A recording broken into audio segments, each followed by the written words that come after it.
আমি একজন ambulance driver. সবসময় আপনার চ্যানেলের ঘটনাগুলো শুনি।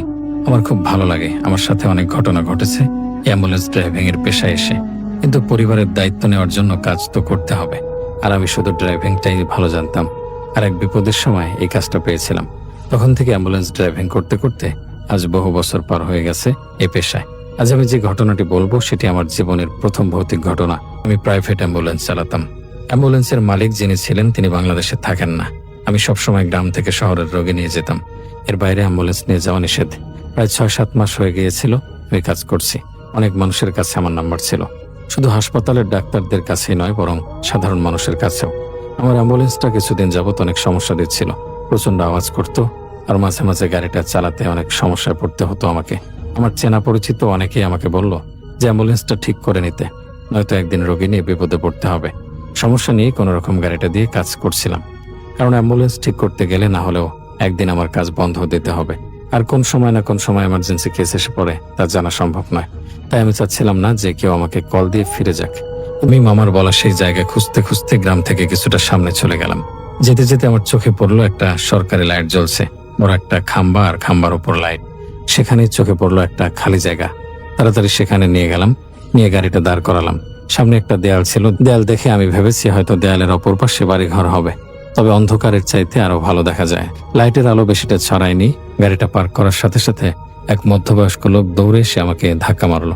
ধাক্কা মেরে বলতে লাগলো, বাচ্চা মেরে ফেললে, বাচ্চা মেরে ফেললে, তুমি তো বাচ্চার উপর গাড়ি উঠিয়ে দিলে। এটা শুনে আমার আর মাথা ঠিক রইল না। সাথে সাথে হাত পা কাঁপতে শুরু করলো। আসার সময় আমি দেখেছিলাম রাস্তায় ছোট বড় পাথর আছে। 1-2 বার ওই পাথরের সাথে গাড়ি ঝাঁকুনি খেয়েছিল, কিন্তু সেটা যে কোনো বাচ্চা ছিল তা আমি বুঝতে পারিনি। বুঝতে পারবোই বা কিভাবে? আমি তো এই রাস্তায় বাচ্চাই দেখলাম না। তারপরও লোকটা যেভাবে বলছিল সেটা দেখে আমার ভয় আর বাদ মানলো না। আমার সাহস হচ্ছিল না যে গাড়ির নিচে তাকিয়ে দেখার বাচ্চার অবস্থা কি হয়েছে। আমি বললাম, ভাই, আমি তো কোনো বাচ্চা দেখিনি, আমি ভুল করে ফেলেছি, আমাকে মাফ করে দিন। এই বলে কাঁপতে কাঁপতে চাকার দিকে তাকালাম। তারপর আমার রাগ উঠে গেল, কারণ কোনো বাচ্চাই ছিল না গাড়ির নিচে। কোনো রক্তের ছাপ বা কোনো বাচ্চার নাম নিশানাও নেই, অর্থাৎ কোনো বাচ্চা আমার গাড়ির নিচে পড়েনি। এবার আমি ধমকের স্বরে লোকটিকে বললাম, আরে মিয়া, এই রাতের বেলা আমার সাথে আপনি ঠাট্টা করছেন নাকি? কোথায় বাচ্চা? আপনার চোখে কি মাথা খেয়েছে? আমার তো মনে হয় আপনি নেশা পানি করে এসেছেন। ভালো করে চোখ মেলে দেখুন, এখানে কোনো বাচ্চা নেই। লোকটি টায়ারের দিকে তাকালো, দেখলো আসলে আমি কোনো বাচ্চার উপর গাড়ি উঠাইনি, সেখানে কোনো বাচ্চা নেই। লোকটি কিছুক্ষণ চুপ করে থেকে শান্ত কণ্ঠে বলল, ভাই, আমি দূর থেকে দেখলাম আপনার গাড়ির নিচে একটা বাচ্চা পড়ে গেছে, এজন্যই তো হন্তদন্ত হয়ে ছুটে এলাম। কিন্তু এখন তো আসলে কোনো বাচ্চা দেখছি না। আমার ভুল হয়ে গেছে, আপনি রাখবেন না, আমাকে মাফ করে দেন। আমি বললাম, আপনি তো আমাকে ভয় পাইয়ে দিয়েছিলেন। আমি তো ভেবেছিলাম আমার হাতে কিভাবে এরকম কাজ হয়ে গেল। পুলিশের পানি শুকিয়ে ফেলেছেন একেবারে। তারপর লোকটা বলল, আমি আবারও দুঃখিত, কিন্তু তুমি যে জায়গায় গাড়ি দাঁড় করিয়েছো এটা তো কোনো ধরনের গাড়ি দাঁড় করানোর জায়গা নয়। তুমি কি জানো না এখানে দেয়ালের পেছনে কি আছে? আমার সাথে এরকম কোনো কিছু আগে ঘটেনি। তাই আমি তাকে জিজ্ঞাসা করলাম, না, আমি তো কিছু জানি না, এখানে কি? লোকটি বলল, এই দেয়ালের পেছন থেকে শ্মশান শুরু হয়। ব্যাপারটা আমি এখন বুঝতে পারছি যে আমি চেয়ে দেখছিলাম তোমার গাড়ির নিচে একটা বাচ্চা পড়েছে, আর সে বাচ্চা চিৎকার করছিল। সে আসলে কোনো বাচ্চা ছিল না, কোনো মানুষ ছিল না, কোনো পশু ছিল না, সেটা নিঃসন্দেহে কোনো খারাপ জিনিস ছিল। আমি তার কথা শুনে প্রথমে কিছুটা হাসলাম, তারপর রেগে গিয়ে বললাম, আপনি কি আমাকে পাগল মনে করেন? আমি ওইসব খারাপ জিনিস টিনিসে বিশ্বাস করি না। আর আপনি তো আমাকে কত কথা শুনিয়ে দিলেন, আমাকে একদম চমকে দিয়েছিলেন। লোকটার ব্যবহারে আমার কিছুটা রাগ হয়েছিল, তাই আমিও তাকে অপমান করার চেষ্টা করছিলাম। এমন সময় লোকটা আমাকে হাতের ইশারা দিয়ে পেছনে তাকাতে বলল। আমি তার ইশারা অনুযায়ী পেছনে তাকালাম। পেছনে বলতে গাড়ির পেছনে না, বরং লোকটার পেছনে। সেখানে 3টা লোক শুয়েছিল। দেখে আমি একদম চমকে গেলাম, কারণ একটু আগেও এখানে কেউ ছিল না। হঠাৎ করে কিভাবে 3টা লোক এসে এখানে শুয়ে রইল আর আমি দেখলামও না। আমি তাকে বললাম, হয়তো নেশা পানি করে এখানে এসে পড়ে গিয়েছে, আমরা দেখতেও পারিনি। এটা বলে লোকটা আর আমি ওই 3টা লোকের কাছে গেলাম। তাদের বুক আর চেহারা মাটির দিকে ছিল, পেট ওপরের দিকে। প্রথমে আমি পা দিয়ে একটা হেলান দিলাম, কিন্তু উঠল না। তারপর হাত দিয়ে নাড়ালাম, ডাকলাম, তারপরও কোনো সারা শব্দ নেই। যখন আমি হাত দিয়ে ওই একটা লোকের গায়ে স্পর্শ করেছি, তখন দেখলাম একদম ঠান্ডা তার শরীর। মদ খেলে সাধারণত শরীর গরম হয়ে যায়, আর জীবিত মানুষের শরীর সাধারণত গরম থাকে, কারণ শরীরের মধ্যে সবসময় রক্ত নিয়মিত চলাচল করতে থাকে। মানুষের শরীর ঠান্ডা নিস্তেজ তখন হয়ে যায় যখন তার মধ্যে আর প্রাণ থাকে না। অ্যাম্বুলেন্স ড্রাইভিং এর পেশায় এসে এতটুকু আমি ভালোভাবে জানতাম। মাঝে মাঝে এমার্জেন্সিতে রোগীকে প্রাথমিক চিকিৎসা দিতে হতো আমাকে, তাই এসব বিষয় সম্পর্কে সামান্য জ্ঞান আমার ছিল। শরীরটা এমন ঠান্ডা দেখে আমি তাকে সোজাভাবে উল্টালাম। তারপর যে দৃশ্য দেখি সেটা দেখে আমার রীতিমতো ঘাম ছুটে যায়। নড়ানোর সময় আমি অনেক মানুষের খুব বিভৎস অবস্থা দেখেছিলাম। অ্যাম্বুলেন্স ড্রাইভিং এর পেশায় আসার পর শুরুর দিকে আমার অনেক অসুবিধা হতো। ওইসব যখন অবস্থা দেখে আমার নিজের অবস্থা খারাপ হয়ে যেত, কিন্তু আস্তে আস্তে এগুলোর সাথে আমি নিজেকে মানিয়ে নিয়েছিলাম। আমি দেখলাম ওই লোকটার চেহারার অংশ একদম থেতলে গেছে, অর্থাৎ চেহারা নেই, আবার কপালের অংশের খুলিটাও নেই। এটা দেখে আমার খুব অস্বস্তি লাগলো। লাশটা এমন ভয়ের পড়ছিল যে দেখে মনে হচ্ছিল বড় বড় পোকামাকড় বুকের ভেতর আর খুলির ভেতর থেকে সবকিছু খেয়ে ফেলেছে। ওই লাশটাই দেখছিলাম, এমন সময় পাশে থাকা লোক দুটো নড়াচড়া করতে শুরু করলো। একটা লোক উঠে বসলো। তখন আমি যা দেখলাম তা দেখার পর আমার যেন নিজেরই দেহ থেকে প্রাণ বের হয়ে যাওয়ার উপক্রম। যে লোকটা উঠে বসেছিল সেই লোকটাও একদম এরকম অবস্থাতেই ছিল। মনে হচ্ছিল তাকেও ভেতর থেকে পোকামাকড় খেয়ে ফেলেছে। এবার আমার ভয়ের অবস্থা খারাপ হয়ে গেল। এই জিনিসগুলো আনুমানিক 1 থেকে 1.5 মিনিটের মধ্যে হয়েছিল। আমি এগুলো হচ্ছেটা কি বলে পিছনে লোকটার দিকে তাকালাম। যে লোকটা আমাকে ইশারা দিয়ে এই 3 জন লোককে দেখিয়েছিল সে আর আমার পিছনে ছিল না, উধাও হয়ে গেছে। আমি ভাবলাম হয়তো সে ওই অবস্থা দেখে ভয় পেয়েছে আর আমাকে রেখে সেখান থেকে দৌড়ে পালিয়েছে। তবে আমি তার দৌড়ে পালানোর কোনো আওয়াজ পাইনি। আরো ভয়ঙ্কর বিষয় যেটা আমি খেয়াল করলাম তা হচ্ছে শুয়ে থাকা ওই 3টা লোকের মধ্যে দ্বিতীয়বার যে লোকটা উঠে বসেছিল সেই লোকটির জামা কাপড় একদম হুবহু ওই লোকটির মতো ছিল যার সাথে আমি কথা বলছিলাম, যে আমাকে বলেছিল যে আমি এক বাচ্চার ওপর দিয়ে গাড়ি উঠিয়ে দিয়েছি। ভয় আমার গলা শুকিয়ে আসছিল। আমি তাড়াতাড়ি গাড়ির দিকে দৌড় দিলাম। বাড়ির সামনে এসে দেখি অ্যাম্বুলেন্সের ভিতর 3-4 জন লোক। একটা লোকের মাথা ছিল না, সে ড্রাইভিং সিটের পাশের সিটে বসেছিল। ড্রাইভিং সিটে একটা ছোট বাচ্চা বসেছিল। সেই বাচ্চাটার একটা হাত কাঁধ থেকে কোনো রকম শরীরের সাথে ঝুলে আছে। আরেকজন তাদের মাঝখানে অস্পষ্ট দেখা যাচ্ছে।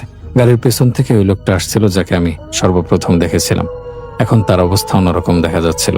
তাদের সবার শরীর ফ্যাকাশে ছিল, যেমনটা মৃত মানুষের শরীরের রং হয়ে যায়। ঠোঁটগুলো কালো কালো। এক একজনকে দেখে আমার অবস্থা তো এবার প্রচন্ড খারাপ। বাচ্চাটা আমার দিকে তাকিয়ে হাসছিল আর গাড়ির বাইরে থাকা ওই লোকটা আস্তে আস্তে আমার দিকে এগিয়ে আসছিল। আমি বুঝতে পারলাম যে আমার সাথে খুবই খারাপ কিছু হতে যাচ্ছে। যাকে আমি আগে দেখেছিলাম আর যাদেরকে এখন দেখছি তারা কেউই মানুষ নয়। আমি বুঝতে পারছিলাম যে কোনো মতেই এখন আর অ্যাম্বুলেন্স নিয়ে এখান থেকে বের হওয়া সম্ভব নয়। মা গো বাবা গো বলে চিৎকার করতে করতে আমি গ্রামের দিকে দৌড় দিলাম। দৌড়াতে দৌড়াতে গ্রামের কিছু বাড়িঘর দেখা যাচ্ছিল। দূর থেকে দেখলাম কিছু মানুষ বাড়ি থেকে বের হয়ে আসছে। আমার মামার ঝগড়া তখনও চলছিল। তারা এখনো সুরাহা নিয়ে কথা বলছিলেন। আমি প্রথম সারির বাড়িগুলোতে যাওয়ার পরপরই বেহুশ হয়ে পড়ে যাই। শেষবার আমি চোখে অন্ধকার দেখছিলাম আর গ্রামের কিছু লোক আমার দিকে ছুটে আসছিল। তারপর আমার আর কিছুই মনে নেই। যখন আমার জ্ঞান ফেরে তখন দেখি আমি মামার বাড়িতে। আমার চারপাশে লোকজন ভিড় করে আছে। আমার সারা শরীরে প্রচন্ড ব্যথা। সবাই আমাকে জিজ্ঞাসা করছে কি হয়েছে, কি হয়েছে, কেন অজ্ঞান হয়ে গেলাম, কেন দৌড় দিয়েছিলাম, কেন চিৎকার করেছিলাম। আমার মামা সবাইকে চুপ করিয়ে বলল, আগে ওকে নিজেকে সামলাতে দাও, তারপর জানা যাবে। এখন এত প্রশ্ন করে ব্যতিব্যস্ত হয়েও না। আমি চারপাশে চোখ ফিরিয়ে তাকালাম। তারপর আমার মামা আমাকে পানি খাওয়ালো। পানি খাওয়ানোর পর জিজ্ঞাসা করলো, বাবা তোর কি হয়েছে? দৌড়াতে দৌড়াতে চিৎকার করতে করতে অজ্ঞান হয়ে পড়ে গিয়েছিলি। লোকেরা তোকে ধরাধরি করে বাড়ি নিয়ে এসেছে। তারপর আমি মামা সহ উপস্থিত সবাইকে সবকিছু বিস্তারিতভাবে বললাম, একদম শুরু থেকে শেষ পর্যন্ত, পোকায় খেয়ে খোগলা হয়ে যাওয়া লাশগুলোর কথা। তারপর তা আমার অ্যাম্বুলেন্সের ভেতরে ছিল। আমি একটা লোককে দেখেছিলাম সর্বপ্রথম, যে দৌড়ে এসে বলেছিল আমি এক বাচ্চার উপর গাড়ি উঠিয়ে দিয়েছি আর এটা একটা শ্মশান। আরো বললাম সেই 3টা লোকের কথা। সবকিছু শুনে মামা মাথায় হাত দিয়ে বসলো। বললো যে আমি তো তোকে সেখানে যেতে বলিনি। আমাদের গ্রামে 2টা শ্মশান আছে, একটা গ্রাম থেকে দূরে আর একটা আমাদের এখানে। এই শ্মশানটা একদম ভালো না, তাই অনেক আগে এটা নিষিদ্ধ করে দেওয়া হয়েছে। এখানে আর হিন্দুরা এখন মরা পোড়ায় না। শ্মশানটায় অনেক অঘটন ঘটেছিল। গ্রামের প্রায় মানুষ ওইখানে অনেক ধরনের জিনিস দেখেছে। সেখান থেকে তুই যে বেঁচে ফিরেছিস এটাই তো ভাগ্য। শ্মশানটা বন্ধ করে দেওয়ার পরেও প্রতিদিন রাতে না জানি এখানে কি হয়। সকালে দেখা যায় যে শ্মশানের কাঠ আর জিনিসপত্র এলোমেলো। এখান দিয়ে আমরা তেমন যাতায়াত করি না, করলেও একের অধিক একসাথে করি। তুই ভয় পাস না, ওরা তো আর তোর কোনো ক্ষতি করতে পারেনি। তারপর অনেকক্ষণ সবাই মিলে আমাকে সান্ত্বনা দিল। সেদিন মামার সাথে ঘুমালাম। সকাল হলে মামা সহ আশপাশের আরো 7-8 জন মানুষ মিলে আমার অ্যাম্বুলেন্স আনতে গেলাম। অ্যাম্বুলেন্স নিয়ে আমি কাজে ফিরে যাচ্ছিলাম। মামা বলল, তোর শরীরে তো অনেক ব্যথা, আজ না হয় তুই আমাদের বাড়িতে কাটা, কাল থেকে কাজে যাস। কিন্তু আমি আমার কাজ মিস করতে চাচ্ছিলাম না। যদিও আমার অবস্থা খুব একটা ভালো ছিল না, তারপরে মামাকে বুঝিয়ে চলে এলাম। ভোরে ভোরে একটা মেকানিকের কাছে গিয়ে দেখালাম অ্যাম্বুলেন্সটা। দুপুর পর্যন্ত অ্যাম্বুলেন্সের কাজ চললো। সেদিন আর কোনো কল আসেনি আমার মোবাইলে। ভাবলাম ভালোই হয়েছে, অ্যাম্বুলেন্সটা ঠিক হয়ে গেল। তারপর আবার আগের মতো কাজ শুরু করলাম। সেই ঘটনা ঘটেছে আমার সাথে প্রায় 8 মাস হয়ে গেছে। ওই ঘটনার কথা আমি প্রায় ভুলে গিয়েছি, এটা বলবো না। ওই দিন রাতের প্রতিটা মুহূর্ত আমার মনে ছিল, কিন্তু সেটাকে আমি জীবনের অংশ হিসেবে মেনে নিয়েছিলাম। যদিও সেটা আমার জীবনের প্রথম ভৌতিক ঘটনা ছিল। এর আগে আমি কখনো এসব দেখিনি, তাই অতটা বিশ্বাস করতাম না। কিন্তু নিজের সাথে ঘটার পর আর ঠাট্টা জিনিস মনে করার কারণ রইল না। যাই হোক, ওই ঘটনার 8 মাস কেটে যায়। সবকিছু মিলিয়েই আগের মতো জীবনযাপন করতে শুরু করি। অবশ্য ওই দিন রাতের ঘটনা আমি আমার অন্যান্য পরিচিতদের সাথে আলোচনা করেছিলাম। তারাও অ্যাম্বুলেন্স ড্রাইভিং এর কাজ করে। তারাও আমাকে বুঝিয়েছিল যে তাদের জীবনে এরকম অনেক ঘটনা ঘটেছে এ পেশায় আসার পর থেকে। যদিও আমার ঘটনাটা অ্যাম্বুলেন্সের কারণে নয়, বরং অ্যাম্বুলেন্স নিয়ে শ্মশানে যাওয়ার কারণে ঘটেছিল। তারা বলল যে এইসব ঘটনার সামনেও ঘটতে পারে, যেহেতু আমি অ্যাম্বুলেন্স ড্রাইভিং এর কাজ করি। আমার সারাদিন লাশ এবং বিভিন্ন ধরনের বিভৎস রোগীদের সাথেই কাটাতে হয়। আমাকে আরো ভয়ঙ্কর কিছুর মুখোমুখিও হতে পারে কোনোদিন। তাই তারা আমাকে পরামর্শ দিল যে সবসময় মন শক্ত রাখতে, আল্লাহর উপর ভরসা করতে আর এসবকে পাত্তা না দিতে। যদিও শুরুর দিকে আমি আরো বেশি ভয় পেতাম, কিন্তু যতই দিন গড়িয়ে গিয়েছিল আমার সাহস আরো মজবুত হয়েছিল। আমি যার অ্যাম্বুলেন্স চালাতাম তার কাছ থেকে অনুমতি পেলাম শহরেও চালানোর। তাই আমি একটা কম দামি সেকেন্ড হ্যান্ড বাইক কিনলাম আর আমার পরিবার নিয়ে শহরে একটা রুম ভাড়া নিলাম। যেহেতু অ্যাম্বুলেন্স আর বাড়াতেও পারবো না, এমার্জেন্সি কেস চলে তাড়াতাড়ি যেতে হবে, তাই বাইক কিনেছিলাম যাতে করে কোনো কল আসলে 2 মিনিটে বাইক দিয়ে অ্যাম্বুলেন্সের সামনে যেতে পারি আর সেখানে বাইক রেখে অ্যাম্বুলেন্স নিয়ে রোগীর কাছে যেতে পারি। একদিন এমনই বসেছিলাম, আমার সাথে আর 2-3 জন ছিল। কাজের অত চাপ ছিল না, তাই বসে বসে গল্প করছিলাম। একে একে সবাই এক এক কল পেয়ে সেখানে চলে গেল আর আমি একা বসে রইলাম। রাত যখন 11টা বাজলো তখন আমার ফোনে একটা কল আসলো। আনুমানিক 20 কিংবা 22 বছরের একটা ছেলে কল দিয়েছিল।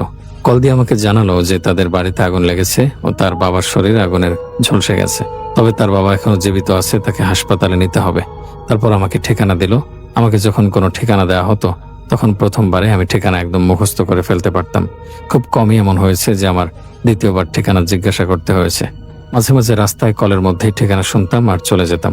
লাশ আনতে গেলে তো ভিন্ন কথা, তবে যদি মৃত্যু শয্যায় থাকা কোনো রোগী আনতে যেতাম তাহলে সাথে সব সময় হাসপাতাল থেকে একজন ইএমটি দেওয়া হতো। আমি একটু বুঝিয়ে বলি যে ইএমটি কি। ইএমটি মানে হলো এমার্জেন্সি মেডিকেল টেকনিশিয়ান। এমন একজন লোক যে অ্যাম্বুলেন্সের ড্রাইভারের সাথে রোগীর জন্য যায়। কারণ যদি অ্যাম্বুলেন্সের ড্রাইভাররা প্রাথমিক চিকিৎসা দিতে পারত, কিন্তু যদি ড্রাইভার হাসপাতালে রোগী না নিয়ে চিকিৎসায় দিতে থাকে তাহলে হয়তো দেরি হয়ে যাবে আর রোগী ঘটনাস্থলে মারা যাবে। এজন্য সাথে করে একজন এমার্জেন্সি মেডিকেল টেকনিশিয়ান দেয়া হতো। আমার এএমটি ছিল একটা ছেলে। ওকে আমি অনেক আগে থেকে চিনি, আমার সাথে অনেকবার কাজ করেছিল। আমি যখন কল পাই তখন ও মাত্র খাবার খাচ্ছিল। আমি ওকে রেডি হতে বললাম, বাবুল তাড়াতাড়ি গাড়িতে বস, এমার্জেন্সি পড়েছি, এক্ষুনি যেতে হবে। বাবুল বলল 1 মিনিট একটু পানি খাই। আমি বললাম 1 সেকেন্ডও সময় নেই, তুই গাড়িতে বসে সেখানে বসে পানি খাবে, একজনের জানের ব্যাপার, তাড়াতাড়ি চল। তারপরও তাড়াতাড়ি গাড়িতে উঠে এলো। বাবুল তাড়াতাড়ি গাড়িতে উঠে পড়লো। আমাদের কাজটাই এমন, কল আসলে খাওয়া দাওয়া ছেড়ে উঠে পড়তে হয়। তাড়াতাড়ি আমরা দুজন সেই ঠিকানা যাচ্ছিলাম। বাবুল গাড়িতেই জানালার বাইরে হাত বের করে ধুয়ে নিল। আমি খুব চিন্তা করছিলাম সেই রোগীর জন্য। রোগীর ঠিকানা আমাদের থেকে প্রায় 17 কিলোমিটার দূরে ছিল, আর সেটা ছিল একটা গ্রাম সাইড। সময় রাতের 11টা। যেতে যেতে আস্তে আস্তে আমরা গ্রামের পথে ঢুকলাম। আমরা যেতে যেতে গ্রামের প্রায় কাছে পৌঁছে যাই। হঠাৎ আমার চোখে পড়ে আশপাশের জমিগুলো পানিতে টইটম্বর হয়ে আছে এমন দেখা যাচ্ছে। চাঁদের আলোতে জমির অত উঁচু পানি চকচক করছিল, কিন্তু আশপাশে কোনো আলো ছিল না, শুধুমাত্র আমাদের গাড়ির হেডলাইটের আলো ছাড়া। আমরা এখন পথ ধরে আরো বেশি এগোচ্ছিলাম, কিন্তু এই বিষয়টা আমার কাছে খুব অদ্ভুত লাগলো। ধানের জমিতে অথবা যে কোনো ফসল জমিতে এত উঁচু পানি থাকবে কেন? বাবলু ওরও এই বিষয়টা অদ্ভুত লাগলো। আমরা আরো কিছু দূর গেলে ঠিকানা ভুলে গেলাম। এটা আমার জীবনের প্রথম হয়েছে যে আমি ঠিকানা ভুলে গিয়েছি। যদিও আমি রাস্তায় কিছু দিক নির্দেশনা নিয়েছিলাম ওই ছেলেটির কাছ থেকে।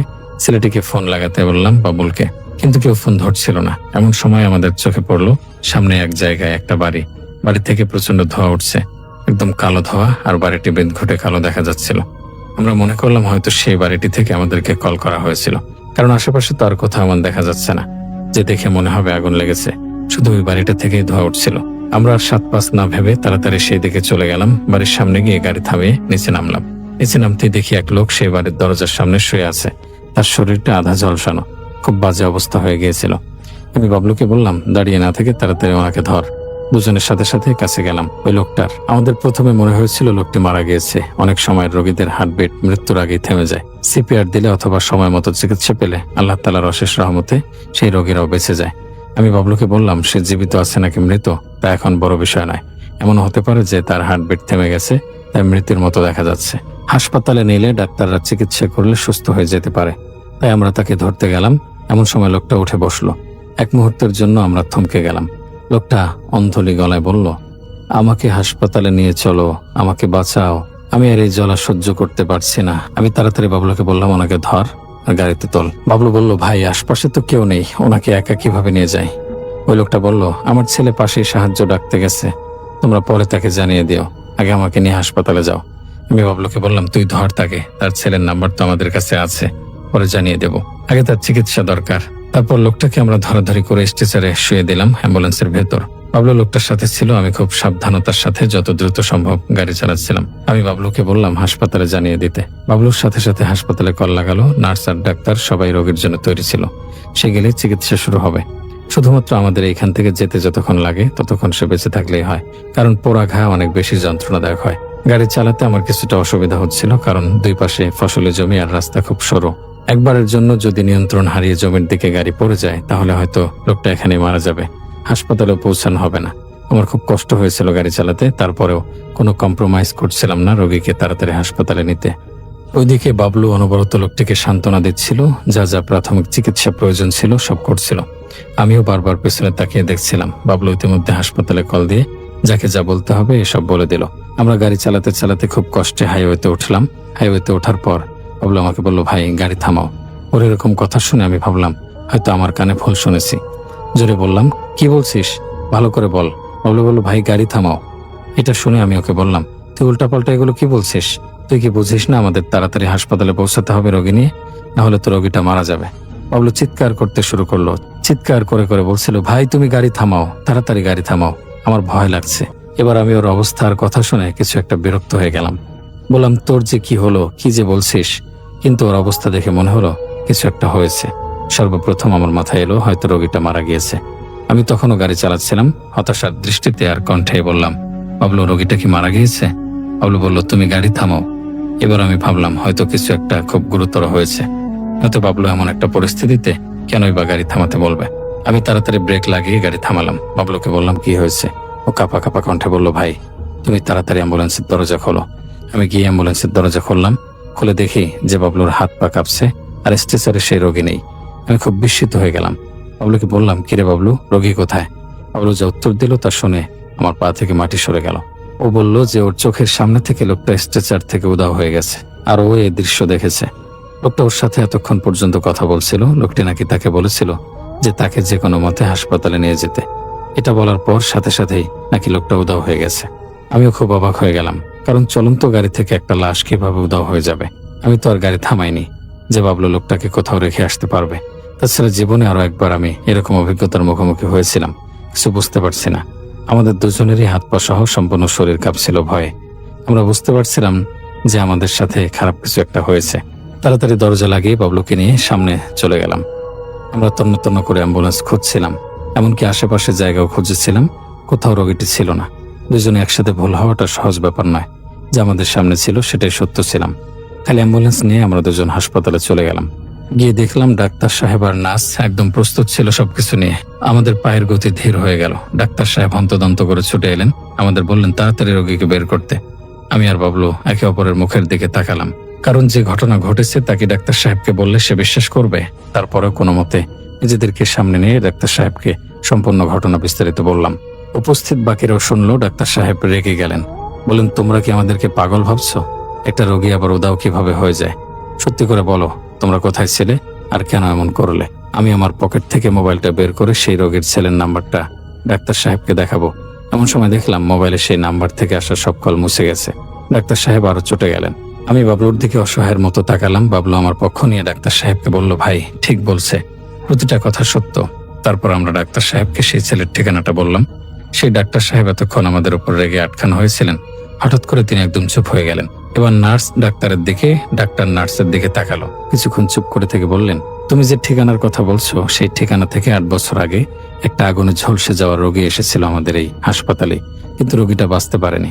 আমাদের সামনেই আমাকে বাঁচাও এই শেষ কথাটা বলে মারা যায়। আর ভয়ঙ্কর বিষয় হলো, সে মারা যাওয়ার প্রায় 5 থেকে 10 মিনিট পর তার শরীরে ঝাঁকুনি দিয়েছিল। এটা দেখে আমরা উপস্থিত সবাই প্রচন্ড ভয় পেয়ে গিয়েছিলাম। ভেবেছিলাম আমাদের ভুল হয়েছে, হয়তো লোকটা এখনো জীবিত আছে। তারপর যখন আমরা সাথে সাথে আবার চেক করলাম তখন সে আসলে মৃত ছিল। ঘটনাটা প্রচুর আতঙ্কের ছিল, তাই আমাদের এখনো মনে আছে। এই কথা জানার পর আমরা সবাই একদম চুপ হয়ে গেলাম। ডাক্তার সাহেবও হয়তো বুঝতে পেরেছেন যে আমরা ভুল কিছু বলিনি। ডাক্তার সাহেব চলে গেলেন, নার্সও কাউন্টার ফিরে গেলেন। আমি আর বাবলু হতভাগ্যের মতো বসে পড়লাম। আমার জীবনের ছিল এটা দ্বিতীয় ভৌতিক অভিজ্ঞতা।